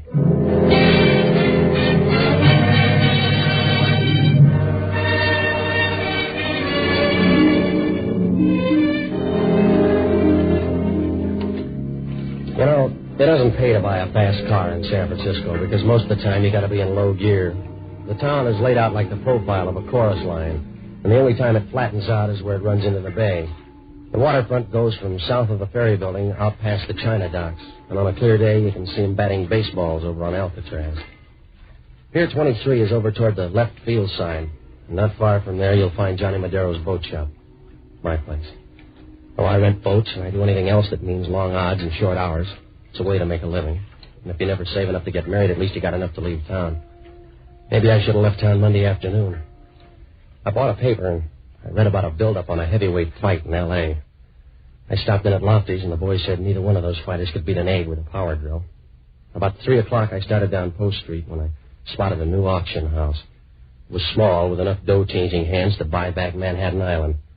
Inside it was packed, and up on a wooden stand, a bald-headed guy was selling everything but his suspenders. So I sat down and back, and I noticed a girl standing up against the wall.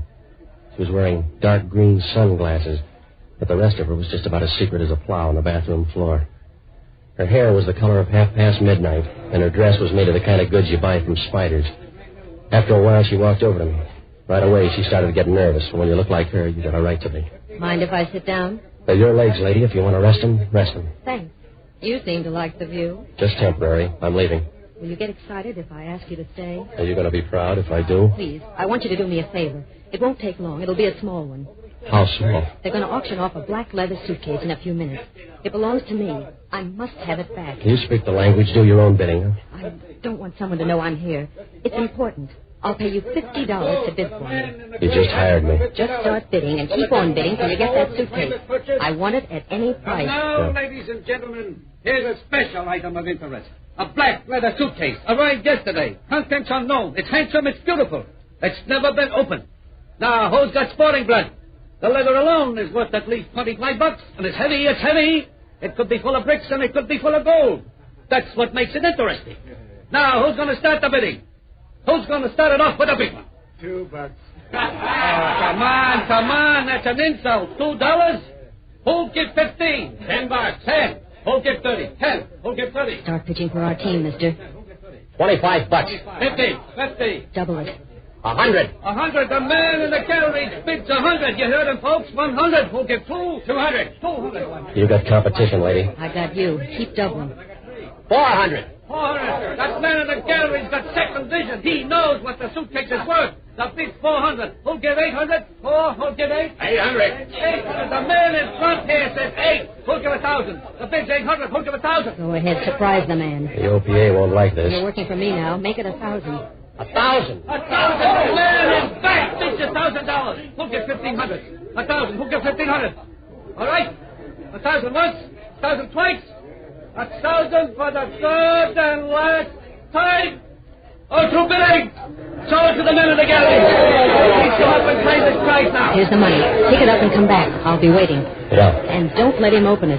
Whatever you do, don't let him open it. It's your party, lady. I won't even let him peek. There's the lucky man coming down the aisle now. Give him room. Give him room. Here he is, and here's your suitcase, mister.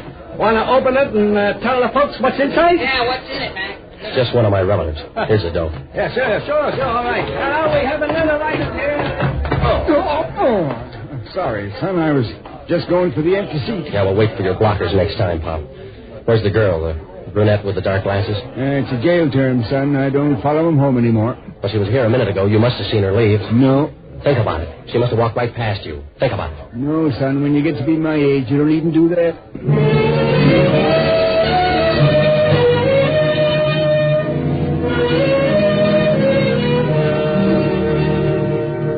I felt kind of silly, the same way you do when you find a hole in your sock at the shoe store.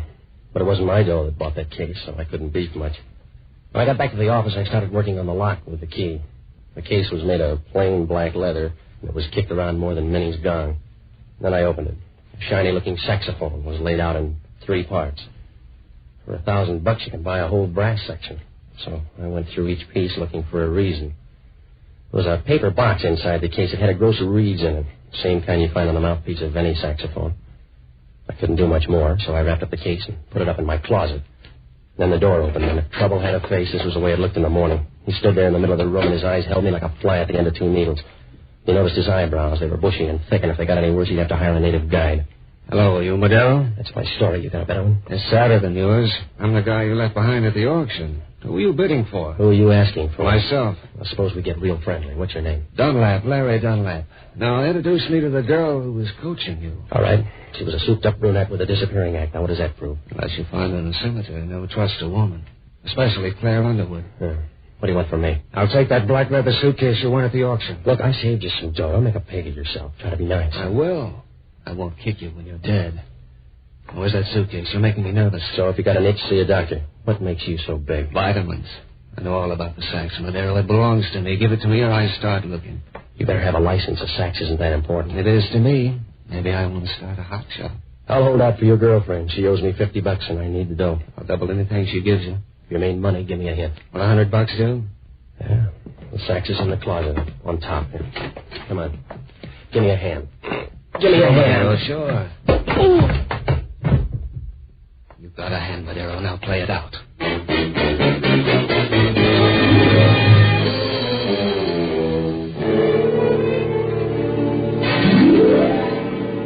Some days you're not going to make out any better than an ice cube at a cocktail party. When Dunlap hit me, I folded up and my head got the size of a social worker's heart. Well, I started tossing around on the rug. It took me longer to stop than it took Hayden to quit Jersey. I knew that Saks was gone, so there was no point in getting up. I started dreaming about that day a Cleveland bellhop gave me a key to the wrong room. It was going all right, too, until somebody began shaking me.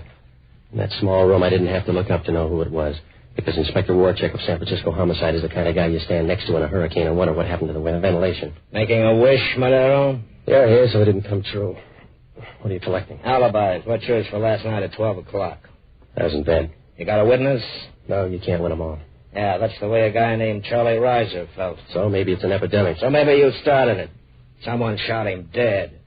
The guy was a musician. Try some of the neighbors. I'll try you first. You're reaching, Warcheck. I never even heard of the guy. Oh, that's a handicap, Madero. Maybe you just heard of his instrument, huh? All right, let me guess. It was a sack. Hey, you're very bright. An auctioneer helped me trace it down to you. Now, what's the pitch? A wild one, Warcheck. A dame forced me to do her a favor. Uh-huh. I bet you force easy. She paid me to bid for the sacks and then took a powder after I won it. You got an active memory. Does it include a name? Yeah. Claire Underwood. Run it down and see what it gets you. Oh, now stop threatening me, Madero. I think that Sachs is tied in with the murder. Now, where is it? You're a little late. A torpedo named Larry Dunlap just walked in and sapped me for it. Yeah? How hard did he sap you, Madero? There's a pool of blood behind your desk, and it doesn't look like yours. How'd it get there? I don't know, Warcheck. Maybe somebody got lost and figured it was a blood bank. How do I know? Yeah. Maybe they thought it was a morgue, too. Left a body. Now look around. Yeah, do that. Look under the rug, too. Maybe the guy was thin. All right, Madero. So far, you're in the clear. But if there's blood, there must be a body close by. It'll show. When it does, we'll turn it in for yours. I'll remember. Like you remember that $1,000? Huh? The auction house, Madero. The $1,000 you gave the joint got homesick and left. I'm broke, Warcheck. You'll have to stand on your head to pin this on me. Maybe I will. Maybe you're right. I forgot about your head.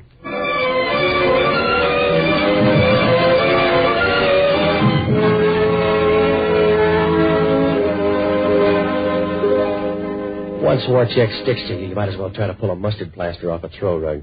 He stood there for a minute blinking at the light, and you could see big pebbles of sweat standing out on his forehead. He took a handkerchief out of his pocket, and when it came down, it was wet enough to wash all the windows in lower Manhattan. After a while, he walked out. I watched him out of the window. I tried to figure how I got into this. It was like trying to trace back a conversation to see what word started it. There were lots of questions and not too much time. Why was a saxophone in a grocer Reed's worth all that dough? And who left his blood on my rug as a deposit? The girl must have known what was in the case, but why did she leave it with me? Oh, I couldn't make it add up, so I looked up the only good guy I know. A waterfront priest named Father Leahy. He knows most of the bad boys around the piers, and he's heard enough sins to start an art colony. Around Lofty's, they got his name above the line, and that's a tough trick because along the waterfront, an archangel couldn't get a cup of coffee without hucking a wing. I found him over at the Parrish house having dinner. Hello, Johnny. You want some wine? No, thanks, Father. That's one of the good things about this job. You get wine with your meals. Yeah, I know. Except you got to watch out. I knew a guy in the seminary liked to eat between meals. Yeah. But the bishop fixed him. He sent him to a rich parish, and the guy had to throw away half his sermons. I'm in trouble, Father. Did you buy elevator shoes, or is that a bump on your head? Somebody knocked me down when I wasn't looking. Did you get the license number? It just felt like a truck. I got hit with a club. That's why I want you to help me, Father. Johnny, you misinterpret my mission in life. You need a policeman. I'm only a priest. Besides, I'm eating. Look, Father, homicide wants to tack a murder on me. There goes my appetite. Who's dead? Anybody I could have helped? His name was Charlie Reiser. He was a musician. If he's going in the right direction, he may get some work. How did you meet him? I didn't. I never heard of the guy. It was all a surprise to me. Sounds more like a shock. I got a bum shake from the start, Father. A gal with a big purse promised to pay me something if I'd bid for a black suitcase at an auction. What was the matter with her? Laryngitis? She was trying to keep somebody from noticing her, but she must have weakened in the final stretch. What do you mean? I won the bid with $1,000, but when I came back, the gal was gone. And you were left holding the bag. What was in it? A saxophone and a gross of reeds. You could buy the whole outfit with a $5 down payment. What makes it worth $1,000? I don't know, Father. The sax belonged to Charlie Reiser. A guy named Dunlap offered me $200 for it. All that money for a saxophone, and they wouldn't allow me $40 on that old organ. Dunlap slugged me when my back was turned and piled up a lead. Did the sax go for free? Somebody paid for it. When I woke up, there was a lot of blood on the floor. Yours? It was unclaimed, but I have an idea a body's going to turn up without it. You have nothing but murder on your mind, Johnny. Why don't you settle down with a good book? If Warcheck tags me, I'll have to borrow yours, Father. Right now, I need you to check on a few people for me. Sure, but I'll need a couple of names for them first. You know a lot of the combo boys, Father. Check up on Charlie Reiser's friends, especially his women. And find out where Larry Dunlap fits in. Will you do it, Father? Yes, Johnny, I'll do it. But if I find out you're calling them wrong, I'll drop over to Warcheck's side. Thanks, Father. If you help me out of this, you're a good guy. You're an angel. But stop pushing me. I'm not that anxious yet.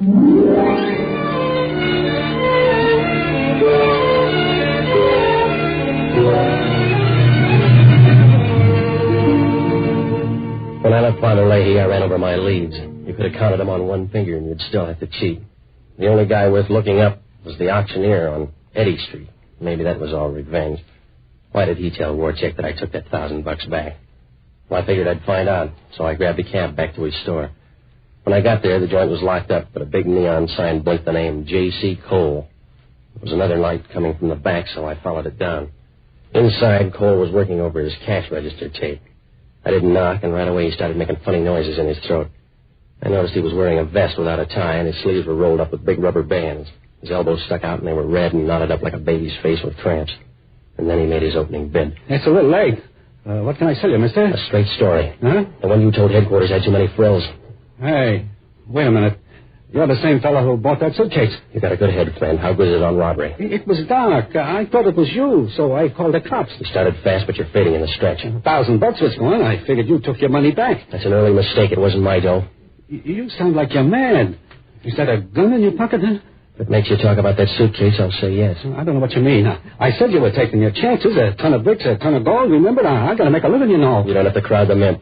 What gives a sax a $1,000 price tag? I don't know, I tell you. I don't know a thing. Yeah, well, we'll go into politics later. I think you're lying. It was just another suitcase, an old leather suitcase with a sax inside.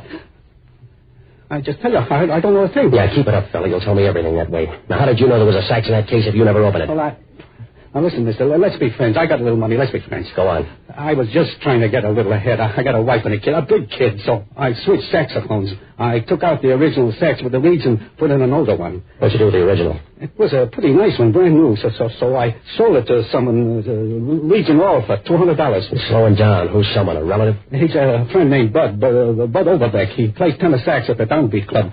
That original was something special, huh? Yeah, you should have held out for $1,000 on both ends. Now, listen, fella, Bud's a friend, a good friend on my wife's side. You won't hurt him, will you? I'll send you a pint if he believes. Yeah, sure. I'll save it. Anything else, huh? Yeah. Stop stuttering. You'll give that kid of yours a complex.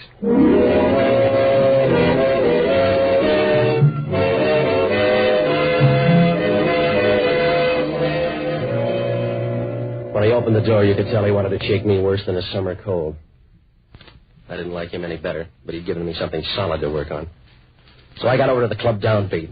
It's a jazz cellar that warms over King Oliver at 6 bits a throw. 5-piece combo was writing a chorus slow and easy, and you knew the only notes they ever read were on IOUs. There were a dozen or so jazz fans huddled around the bandstand, and if you looked real close at their faces, you saw something that looked like pain. I asked the bartender who Overbeck was, and he pointed out the blonde kid with a face made of warm putty playing a black saxophone. I walked backstage to a small dressing room where the boys grabbed their second wind with a short one. When I opened the door, Claire Underwood stood there holding her breath. Hello, Johnny. You look angry. Put away those daggers, I will, baby. I'll guess that you killed Reiser for a saxophone. Guess again. Why should I kill anyone for a sax? Tell me why it's worth $1,000, and I'll answer that one, too. All right, Johnny. I'm sentimental. Say Charlie Reiser was my boyfriend, and I wanted to keep his sax as a memory. Must have been quite a memory, baby. You didn't meet Charlie. But I did meet Larry Dunlap. He wanted the sax, too. Why? How would I know, Johnny? Maybe he was taking lessons. They weren't that kind. He has too good a lip. So have I. Only I use it differently. All right, stop puckering, sweetheart. I want some sense now. Please, Johnny, if you leave now, I'll give you double what I owe you from the auction. That's not enough. Look, baby, count up your bills and tell me what a murder rap is worth, huh? We'll haggle over it later, Johnny. Just meet me at the Ajax Hotel, and I promise you'll get a better figure. You gonna add some interest? Come here, and I'll show you what I mean. I'm not running a service. I need some answers. Come on. I want some action. Come on. And use your arms, Johnny. You got too big a mouth, baby. Somebody's gonna close it on you. Show me, Johnny. All right. The music stopped, Johnny. What do you care? We're not dancing. Johnny, please, you're squeezing me too tight. Yeah, it's a bad habit. Now tell me about that sax. Listen to me, Johnny. I told you I got to see Overbeck first. I'll tell you everything later. Yeah, after you talk Overbeck out of his sax, huh? Yes. Is it a deal? You're too anxious to sign. I'll talk to Overbeck myself. All right, Johnny. I'll help you get him here quicker. Yeah? What are you going to do? Scream, Johnny. Scream. Listen. Louder, baby. You'll really need it in a minute. Hey, what's the matter? What was she screaming about, mister? She couldn't catch me. This man's drunk. He was trying to snatch my purse. Is that true, mister? Call a cop and find out. Yeah, I will. No, please, don't bother. Just get him out. Just throw him out, Mr. Overbeck. You heard the lady, mister? Do I get rough? Save your strength, Overbeck. You'll need it later.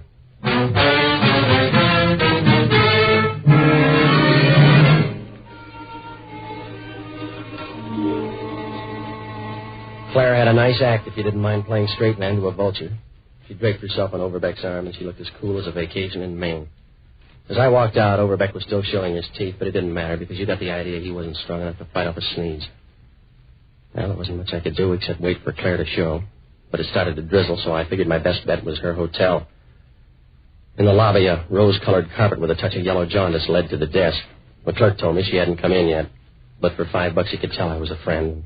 He gave me her key. I went upstairs, and when I opened Claire's door, I knew something was wrong. A lot of towels were thrown all over the floor, and everything was gone from the closet but the mothballs. Claire had skipped, and before I could walk out, Dunlap walked in. One hand was in his pocket, and the other had enough tape to wrap up a mummy. Can I come in, Madero? You're old enough, Dunlap. Make up your own mind. I have. Where's Claire? You're early. I think she's still busy. Give me a magazine. I'll wait. It'll be a long one. I'm not hanging around. Oh, the fun's just beginning. Sit down. Sit down. I guess I am tired. Yeah, this gun makes everybody drowsy. Now, what's your time with Claire? Nothing that's deep-rooted. Are you writing a column? Yeah, the obituary, and you're going to make the morning deadline. You're too cocky, Dunlap. Don't turn your back. I won't. Claire blew her chance. The best she could do was disarm. Yeah, you ruined my carpet. When they pass your cup around, I'll be generous. In the meantime, you're going to stick around until Claire brings that black saxophone. I hope she's got some food in the icebox. What do you mean? Well, if you're waiting for that sax, we're going to starve to death. Claire's not going to show. What makes you a prophet? A guy named Bud Overbeck. He had the sax last, and Claire was working him over for it. I'll work you over for less. What are the rest of her plans? She was warm. Maybe she left a smoke signal. All right. You're getting too stubborn. Put away the gun, Dunlap. You can only use one arm. I'll clean the business with this index finger. Pick a spot to fall. Hey, don't clutter up the floor now, Dunlap. We got company. Hey, what's this, the wrong room? Claire said we'd be alone. We are. Just the three of us. Who's he, Madero? Huh? What are you talking about? Claire told me to come here. She told me to wait for her. Look, fella, save your lip for another chorus.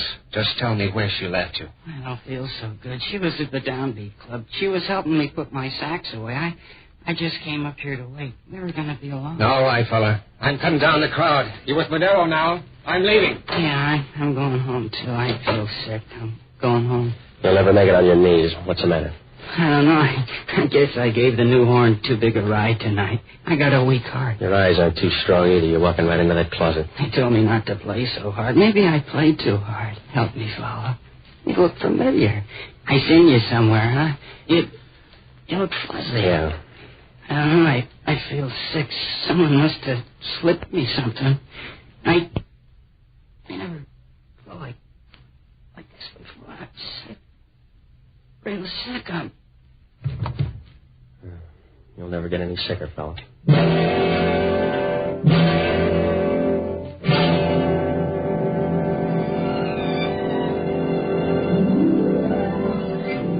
Overbeck was dead even before he had a chance to see if Gabriel paid his boy's scale. He hit the floor and turned over on his back, and you figured he'd cross the River Jordan with a backstroke. I got a good look at him now. His face was all twisted up like bed sheets after a nightmare, and up near his hairline, a long, thin scar ran into his scalp. Well, I didn't know what killed Overbeck, but whatever it was, he didn't get 2 weeks' notice. I figured if homicide caught me here, I'd get my walking papers, too, right down to the last 20 feet. I started for the door, but Warchick opened it for me. He looked at the body and then over to me. You on a spree, Madero? If you're footing the bill, Warchick? The state will from now on. Now tell me about the guy on the floor. He's dead. Must have had parents. What's his name? Bud Overbeck. He was a musician at the Downbeat Club. Yeah. Tell me some more. Roll him, Warchick. Maybe he's got a diary. Here's his wallet. All right, Madero. How long you been here? Why? The wallet's empty. Well, that's too bad. Your girlfriend's going to have to get along with last week's presents. I trail a guy named Dunlap up to this apartment, and I find you and a dead body. Now, there's a tie, any way you look at it. Mm-hmm. Now, just what happened? I don't know, Warchick. I didn't see the picture. I just tagged by for the end. You know? Must have been a sad one. I think he's poisoned. Don't like the look in his eyes. Get the girl who put it there. Well, just give me a hint. Huh? Overbeck was playing caveman with Claire Underwood before he came up here. What does that give him besides hair? Maybe a Mickey. When I left, she was warming up an argument for his saxophone. She get it? She didn't. Dunlap's losing man-hours. He just walked out here, and I think she's in his list. Yeah. I'm beginning to get an idea now myself. Does it hurt? You and the Underwood girl are running some kind of a racket with that saxophone. She left you behind her front for her. You haven't seen her, Warchick. She doesn't need that kind of help. But you will when I get through checking. Still got a few calls to make, and I want the lab to work over the body. By then I'll have enough to come back and hold you, Madero. You couldn't hold a lapdog with a suction pump. All right, big shot, I'll go a long way to get you for this, a long way. You got the drag, Warchick. Yeah. It's going to slow you down a little.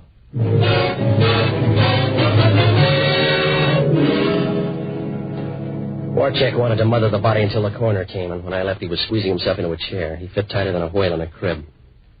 You could word it any way you liked, but the big riddle was that saxophone. Claire had it, and Dunlap wanted it, and a couple of guys died for it. My only alibi was Dunlap, but you might as well ask Con to hold still for Lewis. I buzzed back to the office, but there was no message from Father Leahy, so I stared out the window for a while, wondering how to bake a cake with a dynamite charge when the phone rang. Yeah. Hello, Johnny. This is Father Leahy. What'd you find out, Father? It's not pleasant, Johnny. I'm down at the morgue. The lab report on Bud Overbeck just came in. He died of poisoning, huh, Father? The bitter kind. Overbeck's heart couldn't stand all that dope. Coroner found a used saxophone reed in Overbeck's pocket. It was soaked in hop. So that's what made that saxophone so big. The grosser reeds. That's right, Johnny. Overbeck was absorbing the stuff while he played. He probably never knew what hit him. Well, what about Reiser? How does he figure? Reiser was making his pin money peddling dope to nightclubs. He was getting his shipments from Mexico. How did Claire and Dunlap figure? There were a couple of partners who wanted to ease out Reiser and go into business for themselves. The idea must have gone to Claire's head. She's doing a solo now, and Dunlap thinks she has the sax. Warchick feels the same way about you, Johnny. He's out to tag you for everything. He's smarter than that. I don't know him that well. But it adds up in his book because he thinks you're leaving town. Someone's booked a passage on the 2 a.m. plane from Mexico this morning in the name of J. Madero. I'm being jockeyed, Father. It's either Claire or Dunlap. They're both as black as sin. Maybe so, but Warchick still thinks you're the dark horse.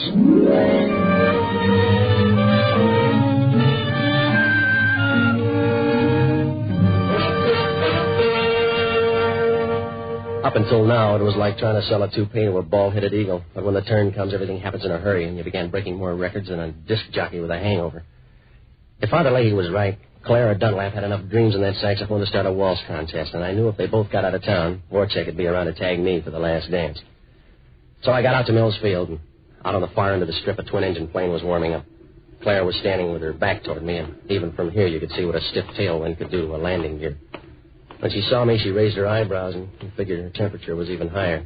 Sorry I had to borrow your name, Johnny. You're too small for it, baby. I got a big ego. And that gun bolsters it, huh? That's my story. Well, tell it to Homicide. They'll take a nibble on either you or Dunlap. Better throw him Dunlap. I got a date in Mexico City. It's a blind one, baby. You're going in the wrong direction. Larry, what are you doing here? I thought you I want those reeds, baby. You'll be peddling pencils when I'm through with you. And leave the sides, too, baby. I'll be lonely. You won't need that kind of music where you're going, Larry. You're the ones that talk, baby. I trusted you. We were going to do this together. I trusted you. We all make mistakes. You got the short end. I'll stretch it a little. You got another chance. Let's team up again. Sorry, Larry. I'm crowding you out. You only think so. Now get out of my way. I got to make the plane. Make a grave first. I want that stuff. I won't miss again. Stay away, Larry. Put up a sign. Yeah. You missed again. Give me the gun. No, I'm selfish. I'll hold on. Pull him off me, Madero. Pull him off. There's a lot. All right, baby. You run out of chances. It's my turn now. No. Please, Larry. Put the gun away. You win. I'll split it with you now. You win. Honest, Larry, you win. Just to show you I agree. You're through, guy. Drop the gun. Yeah. What are the odds of my getting away in that plane? 70-30, maybe. Things are too tough at 50-50. Come on, I'll ride downtown with you.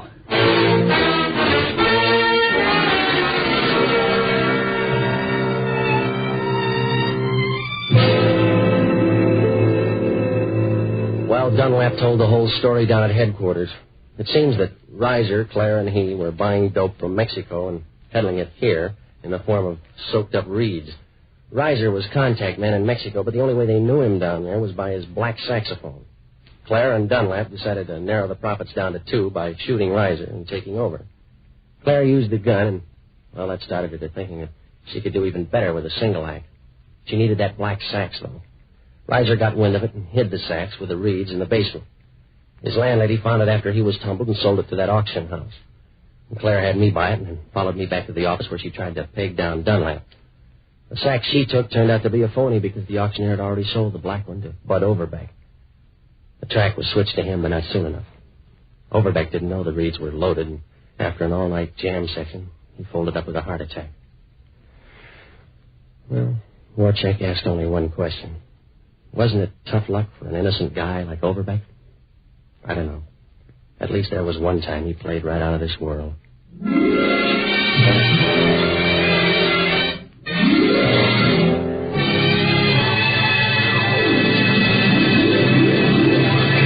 Johnny Madero, Pier 23, starring Jack Webb as Johnny Madero, has been presented by the Mutual Network. Johnny Madero is written by Herb Margolis and Lou Morheim. Gail Gordon played Father Leahy, and Bill Conrad played Inspector Warchek of Homicide. Others in the cast were Helene Burke, Bob Holton, Herb Butterfield, Irvin Lee, and Herb Rollinson. Original music was composed and conducted by Harry Zimmerman, and the entire production was directed by Nat Wolfe. We invite you to listen again next week over most of these stations when Mutual presents another adventure in the life of Johnny Madero, Pier 23. Tony Lafrano speaking. This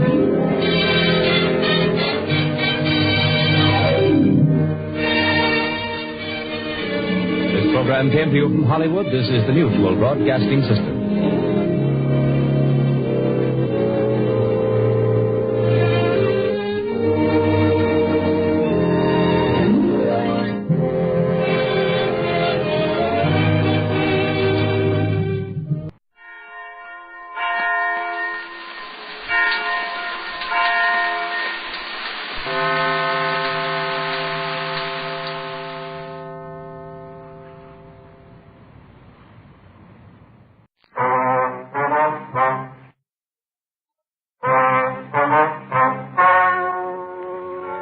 Ladies and gentlemen, the story you are about to hear is true. The names have been changed to protect the innocent. Dragnet.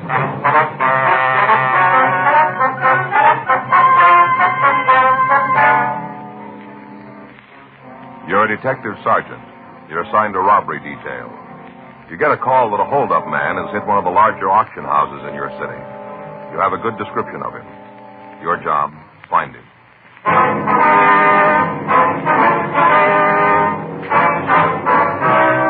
Dragnet, the documented drama of an actual crime. For the next 30 minutes, in cooperation with the Los Angeles Police Department, you will travel step by step on the side of the law through an actual case transcribed from official police files. From beginning to end, from crime to punishment, Dragnet is the story of your police force in action.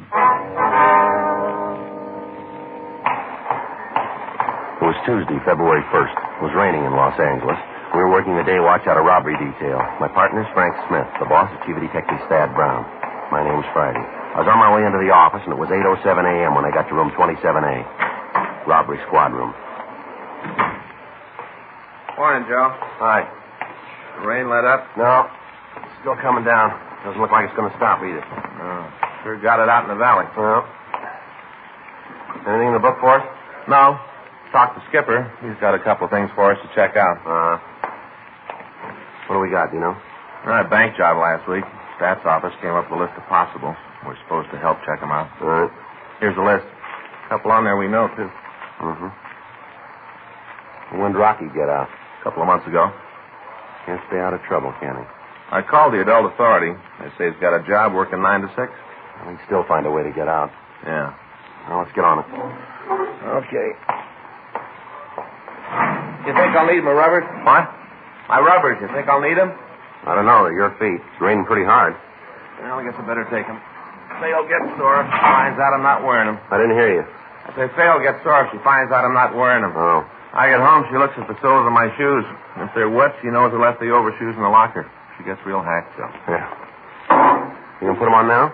Yeah, I've walked outside. So. Oh, yeah. Oh, it's sure hard to get on. Are you about finished there? Yeah. I want to see Danny before he leaves. What is it, something special?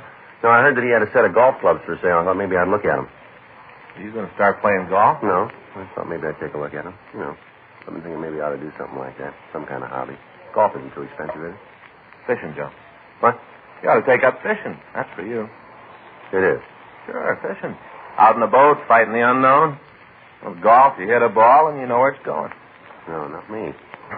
You know what I mean. With golf, you kind of know what's going to happen. But with fishing, there's always that mystery of what's going on at the other end of your line. You never know. Yeah. No, you don't, Joe. You never know what's going to take the bait. Might be a big school of white sea bass or yellowtail down there. Might even be a school albacore. No, fishing's for you, Joe. You think so, do you? Well, it's a little early yet, but you just hang on, old buddy, and tell you what, I'll take you out with me this year. Show you how it's done. No, I don't think so. I heard about your fishing. What do you mean? Oh, Gene Patrick was telling me about how you robbed the bait tank, strung up the horse sardines, and took them home. He's jealous, Joe. He is. Yeah, he wanted them. Hot shot, I'll get it.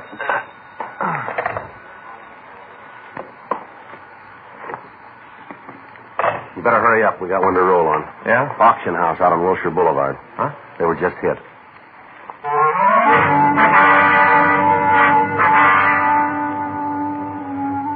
"8:37 a.m. We arrived at the Charles Kane Auction Gallery. It was a large Spanish-type building located on the corner of Wilshire Boulevard and Gregory Drive. A radio card answered the call, and the officers from the unit were taking reports. The policeman at the door told us that his partner was making a check of the neighborhood to see if he could come up with any information for us. An ambulance had arrived, and the man at the door told us that the attendant was in the store taking care of one of the victims. We went in and talked to him. Hey, watch it, huh? Feels like you stole my head in. Oh, sorry, Mr. Kane. You fellas officers? Yeah, that's right. Friday and Smith, Central Robbery. All right, if we talk to him. Sure, I'm almost finished here. Sure, you can talk to me. Go ahead, I'll tell you. All right, sir. This is my partner, Frank Smith. My name's Friday. Charles Kane. This is my place. I'm the one that we robbed. Yes, sir, we understand. This is Miss Morgan. Ina's lead a policeman. How do you do? How are you, Morgan? Where'd the other cops? Sir? Other fellas, the ones in the police car, where'd they go? Well, they're outside, Mr. Kane. Oh, you fellas with the guns, huh? What's that, sir? The guns, the big ones. You know, the ones who's going to handle it? Well, I guess you could say that. Yeah, well, suppose you want me to tell you all about it, huh? Yes, sir, if you would, please. Yeah, been in the auctioning business a long time. This is the first time a thing like this has ever happened. First time. Uh-huh. Came in this morning early. Came in to check the consignment from Santa Barbara. Loading new stuff. Only it's old. Yes, sir. We bought it up. It's supposed to be here this morning. I came in the office. Yeah, right in here. Fellow was standing back at the door. As soon as I came in, he clouded me on the head. Whacked me a good one. Hey, wait. Take it easy with that bandage, will you? Yes, sir, I'm sorry. You like that fella Ichabod?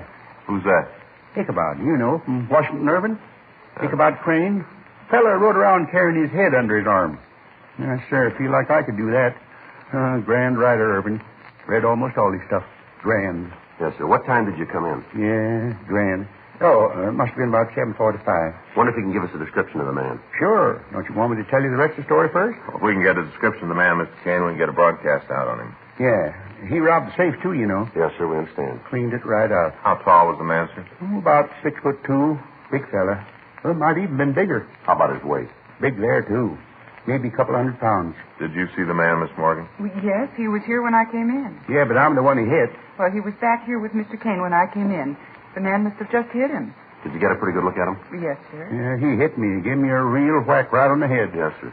This fellow's covered it all up with bandages, or you'd be able to see it. A real whack. Yes, sir, we understand. I think that'll take care of it, Mr. Kane. Will, huh? Yes, sir. I suggest you see your doctor, though. Yeah, why? We usually recommend it, sir. Oh, yeah. Well, thanks, young fellow. Yes, sir. About the man's coloring, Mr. Kane. That ambulance fellow been real nice. Yes, sir.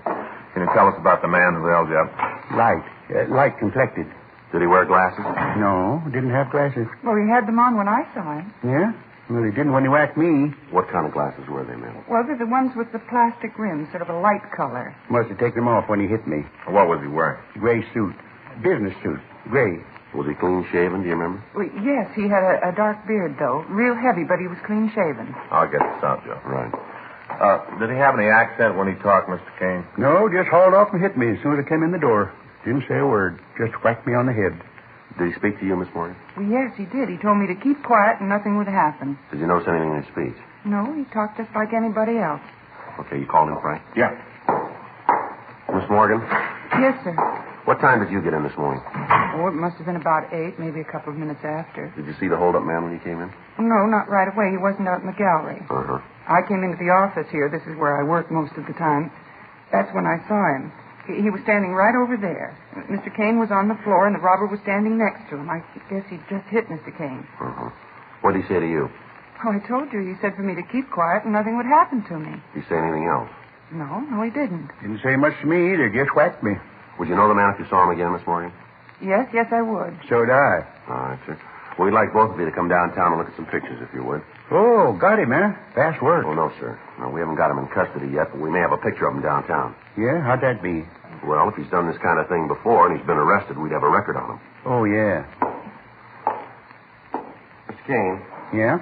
What kind of a burglar alarm system do you have here in the store? Oh, it's right there on the window. Mm-hmm. Hey, you see those little strips of foil? Electricity runs through them. They get broke and it rings the bell out in front of the store. You're not on a system, though, are you? Huh? Oh, no. Always figured that if the bell went off, the cops would be here soon enough. I see. He must have found out some way to turn the thing off, though. It didn't ring at all. I'd heard it if it had. I'd heard it sure. Do either of you people smoke? Yeah, both of us. Got out the broadcast, Joe. Good. Call the crime lab. They're on the way. All right, fine. I took another look at the front door. Whoever broke in sure knew his job real clean. You got anything? Well, we don't know yet. Either of you two people smoked this morning here in the office? Not me. Sure could use a cigarette, though. Calm me down. There you are, Miss Kane. How about you, miss? Thank you. Why all these questions about smoking? I want to know if you're going to catch that man. There was over $1,200 in that safe, and I had a couple of hundred on me. He took all that. What's you asking all these silly questions for? Well, there's some cigarettes here on the floor. Looks like the hold-up man must have waited for you two to get here. Yeah, probably did. Broke into the safe and then waited for me to come in. Dirty sneak. What do you got, Joe? Some paper matches here. Might be some. Yeah? You take a look at them? Yeah. Huh, what's that? Some print on that one. You read what it says? 23 miles to Wilming. The rest of it's burned off. Probably Wilmington. Uh-huh. Oh, you got something? A clue? Well, we don't know yet, sir. Here's another one, Joe. Can you read it? Yeah. This one's almost full. Only the tip's been burned. What's it say? Well, it says 14 miles to Santa Monica. What was it? 14 miles to Santa Monica. Look like matches from a motel, maybe a hotel, something like that. Might be a restaurant. See, you guys won't have any trouble at all. Getting the fella, I mean. Sir? Yeah, simple. Just find a place that's 23 miles from Wilmington, 14 miles from Santa Monica. Don't you get it? Find that place, and your man will be waiting for you. You get it? Uh-huh. Yeah, simple. Find that place, and your man will be there.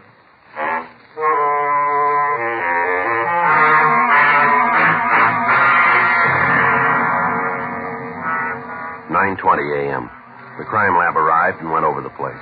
The burned matches and the cigarette butts were retained for evidence. Pictures were taken of their position relative to the safe. We continued to question the two victims. From their stories, we were able to piece together what had happened. They were both asked to go with us to the robbery division to check through the mug books for an identification of the hold-up man. From their descriptions of the man, we were able to come up with an accurate idea of what he looked like. We contacted the artist up in the crime analysis division and asked him to start a composite drawing of the thief. The crime lab called and gave us additional information on the matches. From the distances printed on them, we were able to get an idea of where the original matchbook might have come from. The intersection of the lines was in the Hollywood area. 3:15 p.m. We drove over to talk to the manager of the company who had made the matches, a Mr. Tom Holger. Come on in. Thank you, sir. Thank you very much. Sit down. That's sir, fine. Now, what can I do for you? We're police officers, Mr. Holger. My name's Friday. This is my partner, Frank Smith. How do you do? Well, what can I do for you? I hope it's nothing I've done wrong. No, sir, nothing like that. We'd like some help if you can give it to us. Sure, always glad to cooperate with the police. I never know when I'm going to need them. All right, sir. We have some matches here, Mr. Holger. We understand they were made by your firm. Oh, matches, huh? Yes, sir. We'd like to know who they were made for, if you could tell us. Mm-hmm. Yeah, we made them. Sort of an exclusive design. Can you tell us who you made them for? I'll check the book. Probably have them in there. Now, let me see. I think that's model 4XY892. Yes. Yes, here's the book. It's probably in here.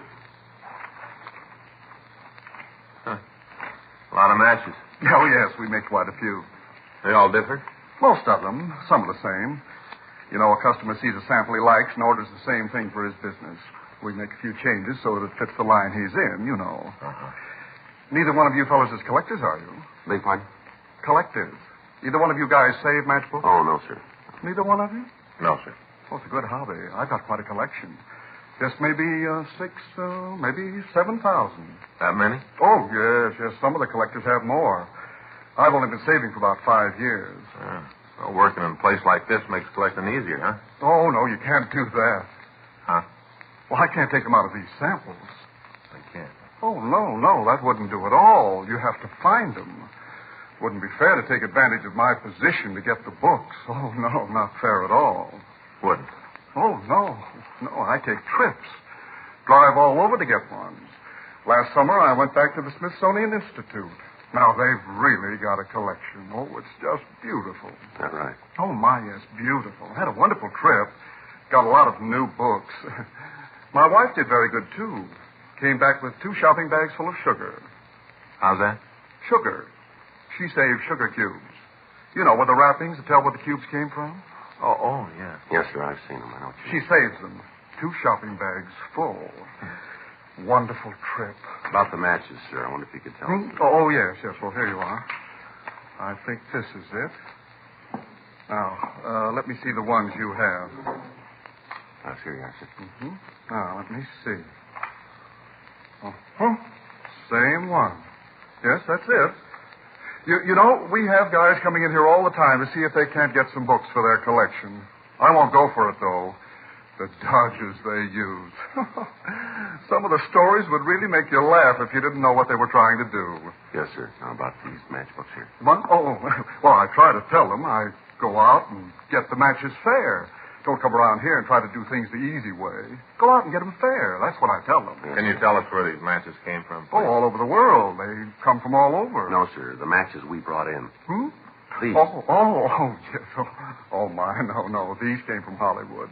I meant the others, the ones for collecting. Yes, sir. Can you tell us where in Hollywood? Well, let me see.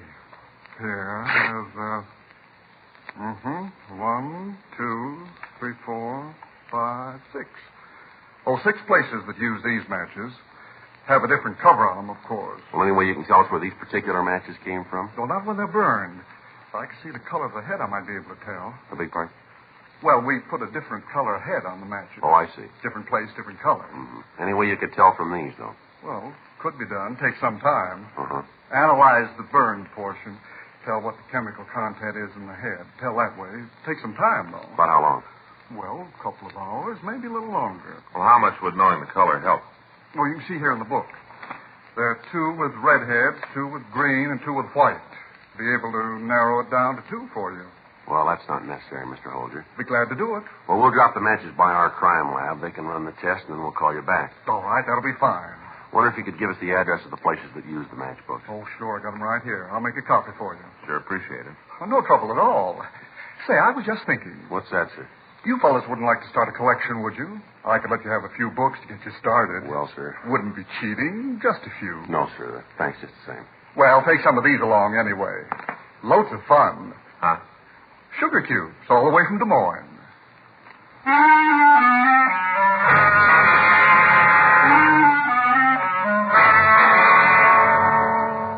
We got the list of places using the type of book matches found at the scene of the robbery. We told Tom Holger that we'd be back if we needed any more help, and then we left. 5:30 p.m. We called the office and talked to Sergeants Murphy and Rafferty. We gave them the addresses of the 3 motels and asked them to check them out. 6:46 p.m. We started to check out the 3 motels on our list. The rain continued to fall. The Weather Bureau's report indicated that it would keep up for another 12 hours. At the first 2 places, we got no new information on the holdup man. 7:29 p.m. We checked at the last place on our list. Yeah? Police officers would like to talk to you, sir. Oh, sure. Come on in. Thank you. Boy, it's sure coming down, isn't it? Yes, sir. Now, what's all this about? Something wrong? No, we just like your help. Nothing I can do. Say, you guys like a cup of hot coffee? Take the chill out of your bones. No, sir, no thanks. Got it all ready. Won't be no trouble. No, sir. Thanks just the same. Well, how about your partner? No, thanks. All right. Now, what can I do for you? I'd like for you to take a look at a picture here and tell us if you've seen the man. Sure. Frank, you have the sketch there? Oh, yeah. Got it right here. A little wet. Uh-huh. Get some water you got in the pocket. Yeah. What do you want this guy for? Something special? We'd like to talk to him. Yeah, sure. Didn't mean to pry. Just wondering if it was a big job or maybe a bad check, something like that. Uh-huh. There you are. Seen him before? This his description down here at the bottom? That's right. Robbery, huh? Yes, sir. Big deal. You seen him? I'm not sure. Description fit a lot of people. Uh-huh. Does it fit anyone registered here? Yeah, at least 4 guys.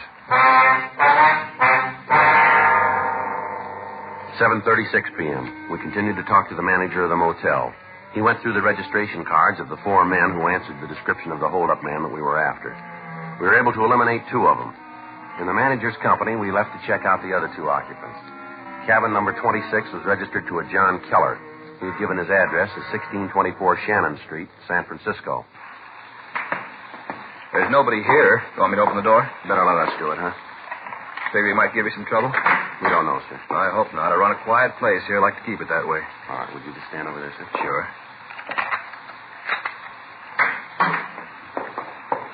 Not here.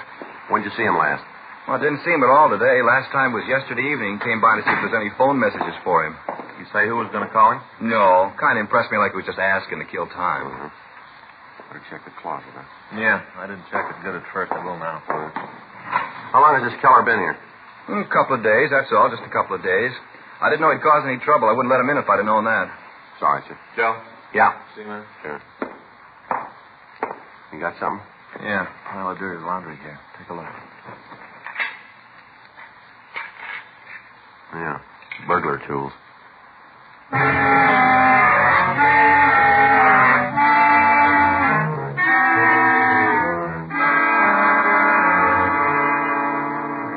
The burglar tools were not disturbed until they could be checked for fingerprints. We asked the manager of the motel to go back to the office and act as if nothing had happened when the suspect came in. He told us the motel had a switchboard telephone, and we asked him to ring us in the event the office called. I called the city hall and told them where we were. I also asked that another team of men be sent out to help us with a stakeout. Then Frank and I settled down to wait for John Keller. The rain kept up. We waited. 8:30. No sign of the suspect. The office called to say that they were sending Stewart and Creasy out to relieve us at midnight. 9:30. 10:15 p.m. Well, I sure wish we could smoke. Yeah.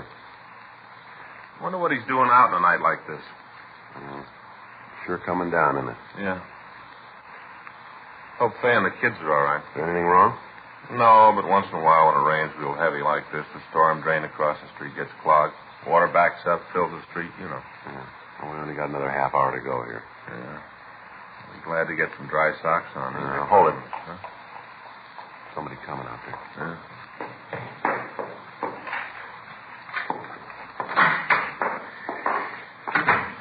All right, Keller, stand still. Who are you? What are you doing in my place? Police officers, you're under arrest.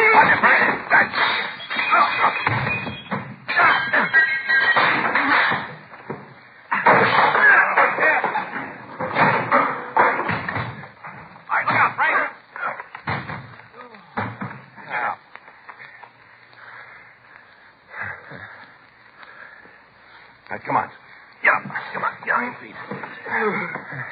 What do you want me for? I haven't done anything. Those your tools in the closet? You guys been snooping around. Better shake him, Frank. Yeah. I got a gun. You'll find it anyway. I got a gun. All right, give it over. 38, sir. I got it. Yeah. Let's get out of here, huh? You got nothing on me. We call a lawyer. You'll be turning me loose in a couple hours. Hold still, Keller. Yeah. What do you got here? Pretty wise. You guys don't miss a trick. No. 32 strapped to his leg, Joe. What are you doing with that, Keller? I'm saying nothing until I see a lawyer. Where's your wallet? In my coat. Is that where you keep your money? You know a better place? All right, take it out. Lousy cops think they own you. You ever done any big time? I know what you're talking about. All right, come on, Keller. You know what's going on. You ever done any big time? Yeah. Where? Back east. For what? Armed robbery. You on parole now? None of your business. Now, look, we're going to find out anyway. Save yourself some time and us some trouble. Answer the question. So I'm on parole. What's that prove? Your parole officer know you're out here? Yeah. Didn't he tell you it's against the law for an ex-con to have a gun? He told me. And how come you got two of them? I drove out here. You need protection on a trip like that. How much money you got in your wallet there? I don't know. About how much? I haven't got the slightest idea. I always know how much I got. Maybe it makes a difference to you. Count it. What for? Count it. 50, 100, 150. Put it out on the table, will you, so we can both count it. Now let's try it again. 4, 7. It comes out $3,053. You want me to count the change in my pocket, too? Where'd you get the money? I worked for it. Where? None of your business. All right, Keller, let's go downtown. Frank, you want to get the tools? Yeah. Pick up the money, Keller. Put it back in your wallet. Look, suppose I just leave it there and walk out of here. Wouldn't that make it all right? You know better than that. Now put it back in your wallet. It doesn't make any difference anyway. You guys got nothing on me, nothing you can hold me on. Yeah. Come on, Keller. His hands, Mark. I'll get the tools, Joe. Right. Hey, how about my coat? Your what? My coat. All right, here. Now let's go. Guys are sure going to feel pretty silly. Is that right? Sure, you got nothing on me. My lawyer will have me out in no time. He's a good lawyer. Yeah, well, he's going to have to be. Huh? To get you out of this one.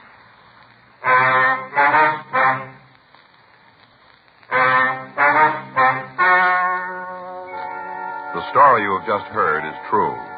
The names were changed to protect the innocent. On June 14th, trial was held in Department 97, Superior Court of the State of California, in and for the County of Los Angeles.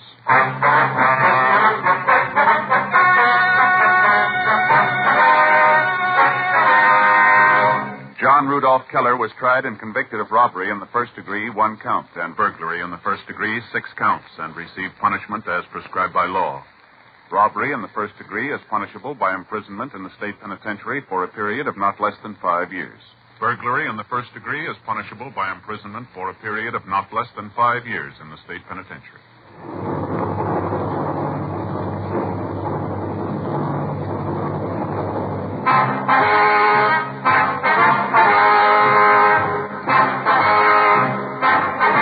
You have just heard Dragnet, the authentic story of your police force in action, and starring Jack Webb, a presentation of the United States Armed Forces Radio Service.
The American Broadcasting Company presents Pat Novak for Hire.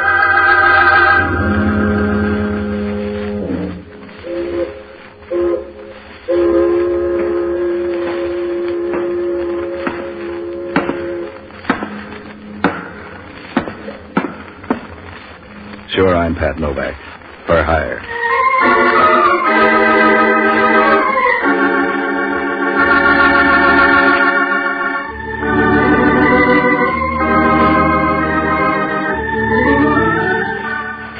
I got a couple of boats down on Pier 19 on the San Francisco waterfront. Sometimes I rent them out, but I found out it's easier to keep my budget healthy by risking my health in other ways. So I work around doing odd jobs. You can take that any way you like. Not the best you can say for it is that it beats begging. At least you don't always limp. If your luck's in, you can keep a half lap ahead of the bill collectors if you don't let it go to your head. I did once. I helped a guy who owned 7 hotels convince a blonde in San Rafael that her memory wasn't that good after all. The payoff was too rich for my blood. I got the idea that with that kind of money, I could take over the gambling joints up around Lake Tahoe. It took them 3 days to show me I was wrong. I'd worked my way down from the gold-plated joints to a place called the Broken T, where they still recognized a dollar as currency. I was beginning to figure how long it'd take me to walk back to the bay when the help came along. He was a little guy with a pair of eyes I wouldn't trust with anything I wanted again. The kind of quiet, dark clothes that'd make it easy to get lost in an alley. He knew me. Well, Novak, not doing so hard, are you? I eat. You want to make a quick buck? There must be a reason. Tell me that first. I'm hot. I shook the wheels down for a flock of dough. You call that trouble? Not yet. But I like to look ahead. How do I know these guys like it that I got all their money? If it hurts you, give it back. They'll take it. I got a better idea. I want to take it down to San Francisco. Look, Crocker owns the Southern Pacific. If you got an urge to travel, talk to him. If you got a proposition, spread it out. I'm driving down. It's a lonely road. I want you to go along as a bodyguard. If these guys are out to hijack your role, 2 of us won't stop them any more than 1. They come in bunches when they want to. Do you want the job, or are you going to talk me out of it? I'll ride down with you for $200. You charge a lot for a ride. You said it's risky, remember? Okay, here's 50. You get the rest in San Francisco. I see you outside for 5 minutes. My name's Brown. I'll be waiting in my car. Brown, huh? Yeah, Brown. John Brown. Want to make something of it? How can you?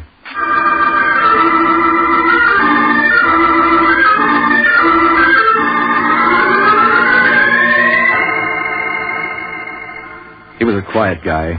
We drove along for a couple of hours, and you could have repeated all he said on one deep breath. I kept watching the cars along the road, waiting for the muscle boys to show up, but nothing happened. Pretty soon I got the feeling that they weren't after him at all. I guess he'd seen too many movies. I finished off a pack of cigarettes as we got down out of the mountains and got him to stop at a roadside joint for reloads. He wouldn't leave the car, so I was all alone when the girl came up to me at the bar. You going down to San Francisco? Something like that. You got room for me? How far are you going? That depends on who I'm with. You might be handy at that. The car's without a heater. I don't have to own it. So you'll keep one hand on the wheel. So you better ask the guy who does. He's sitting out in the car. Why don't he come in? Don't build him up so fast. I got a car, too. Where'd you get it? Steal it? You selling medical insurance, maybe? Why? You're going to need it if you keep elbowing into my face. Speaking of elbows, what do you mean trying to muscle in on my dame? Are you 2 together? Yeah, why? That's what I've been wondering. Why?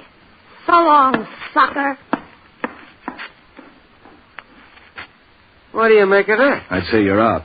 You don't have to slide. You're to blame for this. Yeah. And tomorrow I'm going to make it rain. I can start a storm right now. Go right ahead. You got the wind. Wait.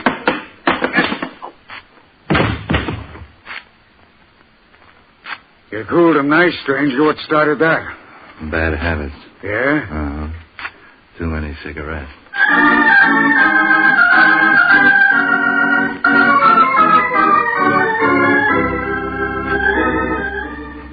I guess I didn't have to hit the guy. But I was all geared up over the ride. I had to take it out on somebody. Outside, the air was cold and clear. A river made soothing noises in the darkness. I figured it'd be an easy night from then on in. But Brown was having the fidgets. Come on, Novak. Let's get going. Where's the dame? What dame? One came out here. A hitchhiker. Wanted to ride to town. I didn't see any dame. Come on, let's go. Yeah, that's queer. What's queer? Let's go. Suddenly you're nervous. What's the matter? When I need a doctor, Novak, I know where to find one. Yeah? Can you find one whose shakes synchronize with yours? Otherwise, he's going to have a tough time with your pulse.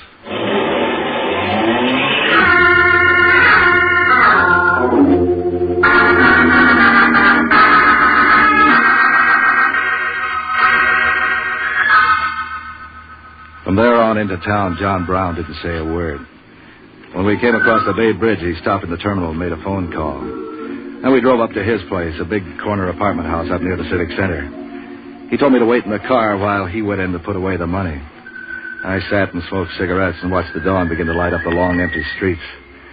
I must have been there half an hour before anything happened. And then it all began to happen at once, starting with Hellman, a homicide detective with a grudge against the world that he takes out on me.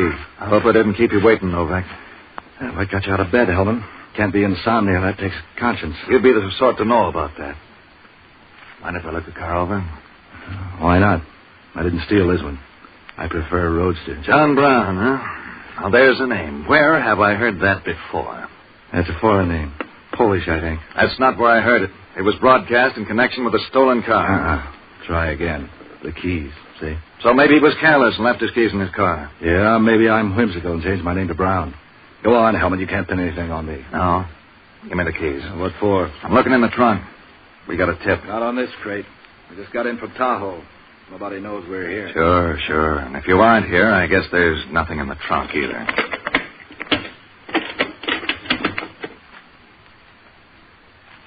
I'll bite. What'd you find? A body. A girl's body. I'm not intruding, am I? Not on me. You better get Brown. He's in the apartment there. Sure. But won't you be lonely? Look, Brown hired me to ride down from Tahoe with him. He cleaned up at the tables and wanted protection for his role. It's his car and his girl. Let's get him. All right, come on.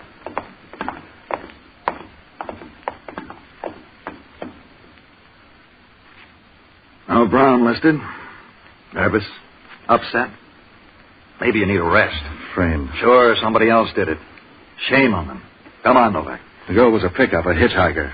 Why should he kill her? I got a better question for you. Where can I get a lawyer? I saw a purse with the body. Let's look it over. Don't tell me you didn't rob her, too.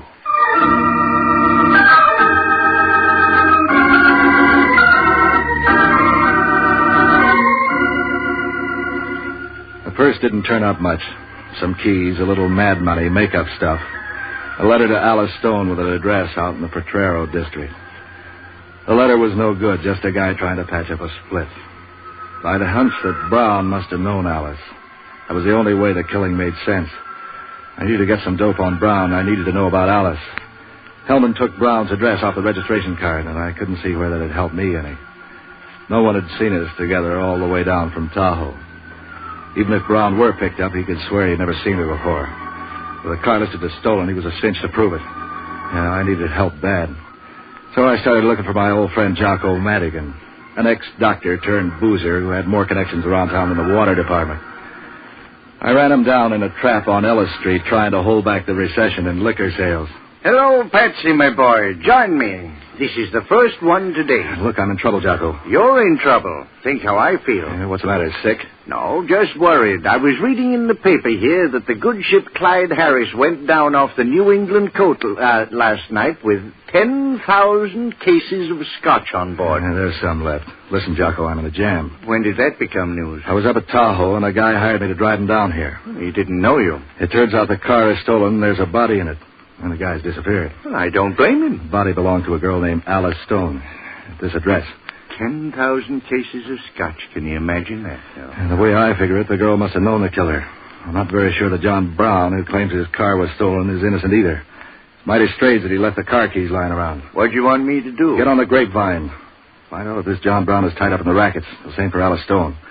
Find out if they ran around with each other. Whatever you can about them. All right, Patsy, but you'll have to wait. I've got to catch up on my drinking first. Can't you lay off this stuff for a little while? Are you telling me how to live my life again? You who consort with murderers, car thieves, and women of dubious ways?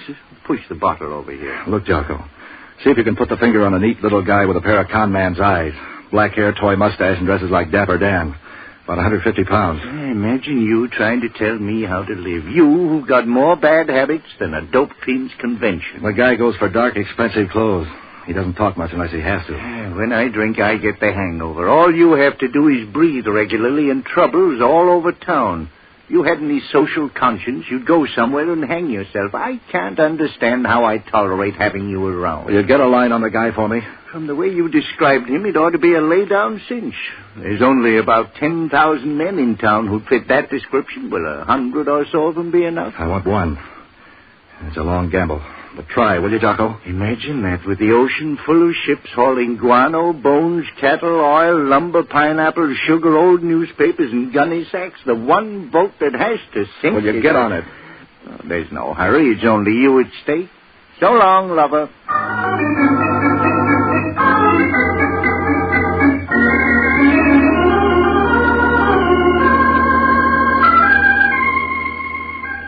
I grabbed some breakfast, picked up a cab, and went out to the address of Alice Stone. It matched a wooden house that looked 2 years older in Utah but was trying to lie about it with a new plaster front and a fresh set of doorknobs. It looked like it had been built by an amateur who read the blueprints upside down. A dame answered the door. She was about tie-pin high to a 6-footer, and she had red hair. The heavy, wavy kind that made you think she must be healthy. And that wasn't hard to do anyway. The way she filled out her morning coat didn't leave much to worry about, except the seams. She could talk, too. Neighborhood's improving. You know Alice Stone? Sure, she lives here. I might have known she'd see you first. Who are you? My name's Skip Harper, and Alice isn't home. What can you do with that? How do you know I want to? Maybe I'm a salesman. Oh, look, mister, you aren't fooling anybody. You look about as much like a salesman as I do a decoy duck. Now, what do you want with Alice? Or do you have to be particular? I can't use her. She's dead. A salesman. With 5 o'clock shadow at 10... Did you say dead? Yeah. They found her in a car downtown this morning. You're a cop. You're wrong. Why should it worry you? What do you mean? Do you know who did it? I don't know anything. I just don't like jams. Tell me how it happened. We were coming down from Tahoe. She was in a roadside hamburger trap. She asked me for a ride, and I sent her out to talk to a guy who owns the car. The next time I saw her, she was tucked away in the trunk. Why'd a guy kill her, just like that? That's what I'm after. Maybe he just didn't like James. There's probably a better reason. You think maybe he knew her? Yeah. That's where you can earn a gold star. Did you know anybody by the name of John Brown? Describe him. He was playing the wheel at the Broken T up near Tahoe. Smooth little guy, about 2 sizes over a jockey. Waxed mustache, a pair of eyes you could use to freeze fish. So, that one. Oh, yeah. I know him. Give me an introduction. His name's Brown, all right. I didn't know his first name before. He's a small-time hustler around town. Used to take Alice out now and then when he felt like tearing up a nightclub. Cops arrest him yet? Hellman, a homicide dick, is knocking on his door about now. I don't expect him to be home. No, he won't be. He has hideouts. Name some of them. I'm afraid to. He can't hurt you. He's too busy playing cops and robbers. You don't know Brown. I gotta get to know him. Give. I don't want to get mixed up in anything. Neither do I, but I am. I need Brown. Why don't you forget Brown? I'd be bad manners. What's wrong with bad manners? I know some that are fun. Yeah, you would. More fun than Brown will ever show you. You'll keep. He won't. Come here. Will this keep? Do you think? You have a nice way of changing the subject. But still, where's Brown's hideout? I won't tell you. He'll kill me. Yeah, that's a gamble. I'm on the spot, and that's a fact. Talk to me. Oh, I hate men. Never mind your hobby. Give me Brown. I hate you, you big, ugly, muscle-bound. Brown. You're hurting me. Make me stop. Tell me where Brown is. All right. There's a hideout, a little shack out near the beach. Narrow it down. Let go, I'm telling you. And I hope it's the last thing you hear.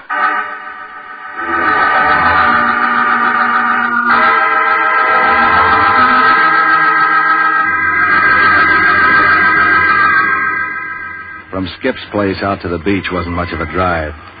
I went up and over Twin Peaks, watching the city and the bay spread out beneath the road like a giant map. The sun was working for the Chamber of Commerce that day, and the whole region was... Every backyard was full of clothes blowing in the wind. As the highway neared the beach, it began to turn up bunches of kids on their way to cash in on the weather. John Brown's hideaway was one of those old pioneer shacks built out near the ocean in the old days by guys who wanted to get away from it all. It was painted a weather-beaten brown, tilted a little on one side, and it looked like something that had been washed ashore in a bad storm a long while ago. I knocked on the door, but all that brought me was echoes, so I made a door out of one of the side windows. The inside of the place looked like something out of a hobo jungle. None of the furniture matched. The best piece in sight would have made a junk man sneer. There was a broken-down setup for poker and a tired double bed, and after that you were practically on your own. The kitchen didn't turn up anything but a flock of ants and some empty bottles. I began to get the feeling Brown must have had 2 hideouts, or else he'd left town. It shows you how wrong you can be. All right, Hustler. Reach. You walk soft. Practice makes perfect. Turn around slowly. Mm-hmm. How come you're working without a gun? Who are you? This is my place, so you tell me. My name's Novak. I'm looking for a guy named Brown. Well, you're all right so far. I'm Brown. Who tipped you off I'd be here? I don't remember. Oh, you don't remember.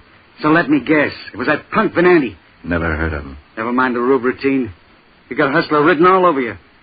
What did Venanti send you here for? Does he think I know too much? If I was sent to rub you, do you think I'd come without a gun, start using your head? I like the way it's working. Tell me more. I can't tell you anything. You don't fit my blueprints. Don't get smart with me, Hustler. Venanti sent you. Tell me what for. If you're Brown, you don't need any new worries. You've got an armful already. I'm feeling no pain. The cops have your car down at the station. What for? They don't like them with dead bodies inside. Steady now. Let's have that again. A dame named Alice Stone was found stuffed in your trunk. You're hotter than 4 stoves. Laugh yourself out of that. If you know so much, why aren't you yelling copper? Don't worry. They're on their way. I'm trying to get the key to the killing. If this turns out to be a frame... Look, I saw the guy who did it. I'm the only one who did. That's better than your gun, so treat me nice. If you saw the murder, you can help me out. Sure. What do I get for it, a merit badge? Things are coming too fast. I got to do some checking. You better spill what you know, or else I'm liable to forget mine. You got a nice lever there, Hustler. If you can back up your talk. If the dame's dead. Look who's bargaining. Before I tell you anything, I need to check around. Just wait a while. The cops will tell you everything. I like to find out things for myself. You will. I got a good grapevine in the county jail. Now, do it the hard way. You forget I have the lever on you now. Yeah. Remind me to get scared about that. Try some aspirins for that.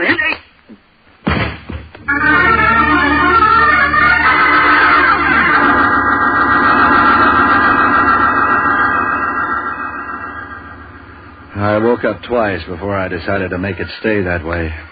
The house was so quiet I could hear someone playing the piano several houses away.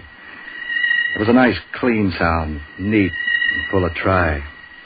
No wise guys in it figuring fancy double crosses. No dead bodies. No policemen who argued with their knuckles instead of their heads. Probably some girl who thought a blackjack was a card game.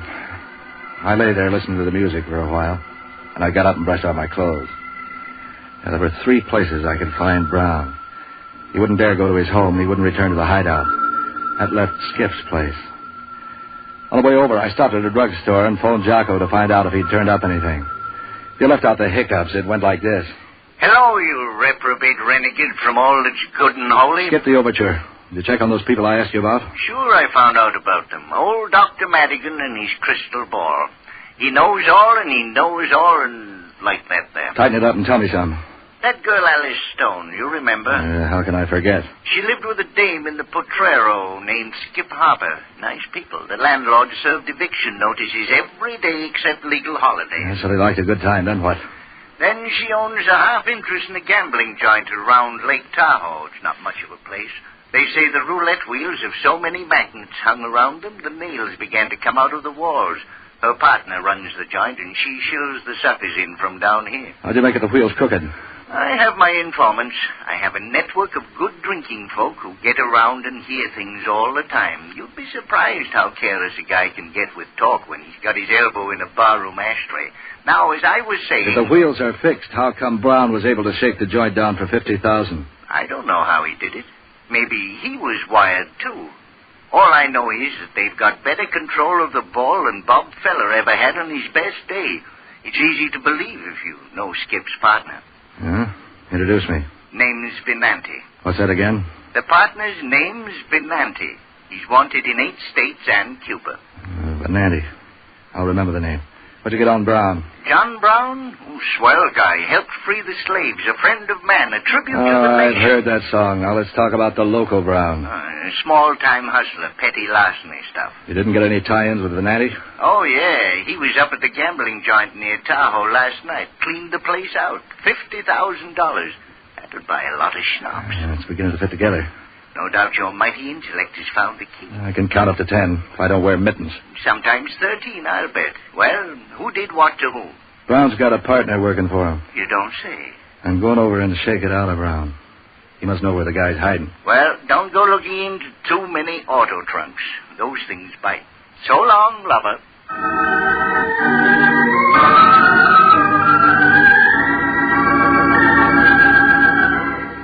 What Jocko told me began to give me some hope.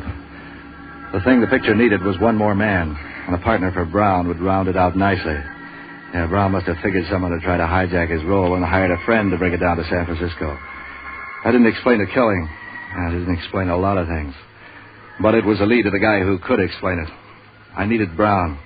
So I gunned the car over the hills toward Skip Harper's place. I began to feel better. I was thinking how Hellman would look when I dumped the killer in his lap. There was a crowd along the street in front of Skip's place. Just as I drew up, Hellman came out on the porch. As I got out of the car, one of the neighbors pointed to me. Novak, huh? They gave me a description, but I didn't think it was you. The guy they described sounded human. Your jokes stink, Hellman. Try imitating birds or juggling. The bird imitations are for you, Novak. You'll be singing to the DA any minute now. Come on in the house.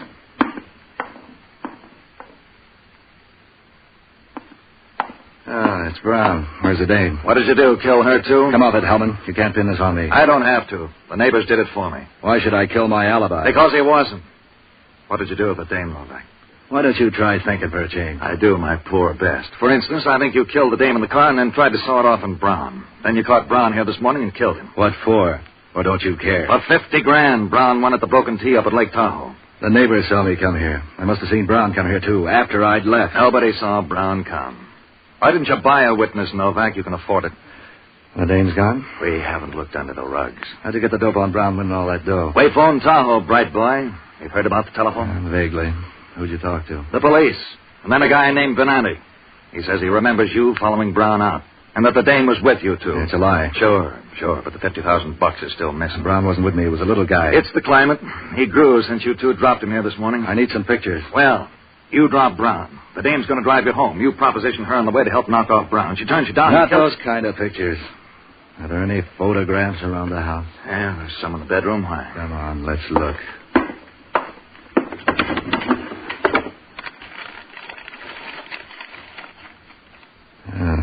The way she looked, she'd like cameras. Here's one on the beach.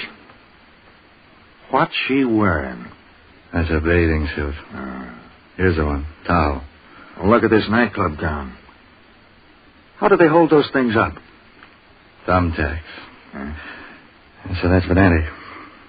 Look at the two of them posing in front of their sucker trap. So what? He's the guy who did it. Sure, over the phone. Did you phone him or he phone you? He phoned. You want him? What for? I got you. He's here in the city, hiding out at Brown's place at the beach. Here's the address. What kind of a windy is this, Novak? Pick him up, will you? He said he was at Tahoe, and he is in the city. It smashes his alibi. All right, but if you're trying any fancy work... Are you going after him, or do we waltz some more? How to hold you? I'll be around. You know that. What are you going to do? I got some cleaning up to do.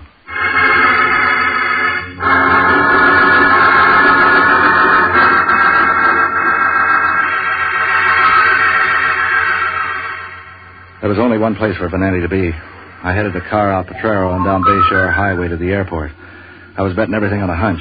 Sometimes that's the way you have to play it. Sometimes hunches pay off. The plane I got was built for hurry.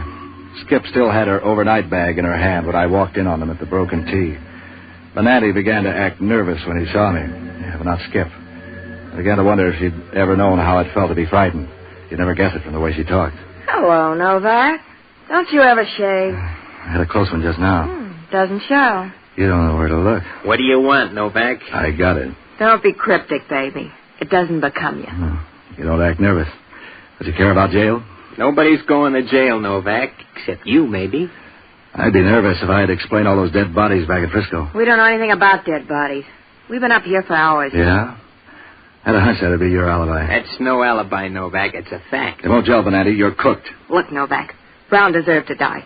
He killed Alice, and before that he fixed the wires on the wheel so he could break this place. He robbed us of $50,000. We had a right to get it back. Is that what Venanti told you? That's the way it happened, Novak. There's $10,000 in it for you, if you can remember it that way, too. $10,000. Easy there, Vin. That was a little double talk, baby. He was trying to bribe me to dummy up on you. Dummy up? I know what happened. When you get through dreaming, try this for a bedtime story. Venanti hired Brown to pick up the winnings while he ran the table. Then with Brown dead, Venanti was going to fly back here in his private plane for the same alibi he's using now. Only he'd own the broken teeth. You're lying. Shut up, Vin. Tell me more, Novak. The plan began to sour up when Alice tried to thumb a ride. Alice knew him, so he killed her. He still needed to kill Brown, but he figured then he could hang the double killings on me. That'd make it even better. You're on the needle, Novak. The only trouble was that Brown wasn't home. Vin had to chase him. When he finally found him, Brown was at your place. I don't know what happened there, except that Venanti must have killed Brown before he had a chance to talk. I was out. I'd gone to the store. So when you come back, Brown's dead, and Venanti tells you he did it to recover the money. Yeah. So you were going to double-cross me, baby. He's lying, I tell you. See if you can prove it to a jury. I should have known. In case you get any fancy ideas about trying to lie out of it, I got a witness to feel the motor of your plane. It's still hot. That $10,000 offer still stands. I need you to clear me. Yeah. And I could use the sole ownership of this joint. You wouldn't rat on me. Oh, watch me, baby. I'll let you rot in jail. Novak, I'll make it $25,000 if you help me quiet this dame. You would, Ben? Start out by quieting this.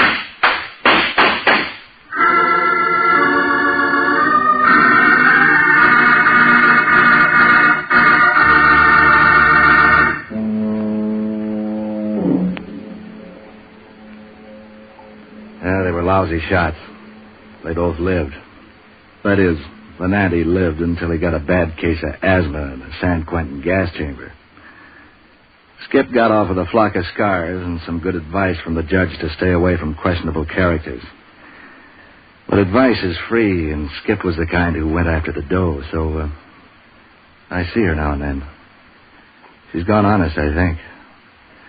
Sometimes we toss dice, and I've known her to lose.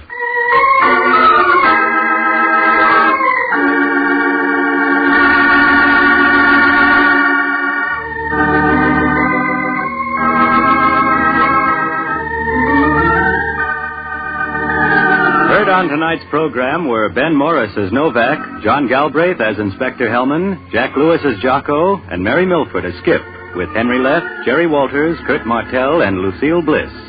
Special music by Otto Clare.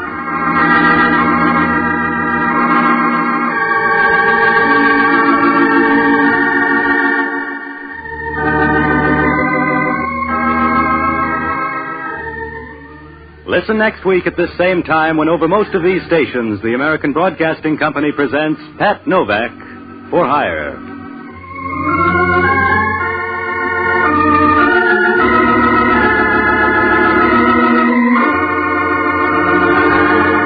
This is ABC, the American Broadcasting Company.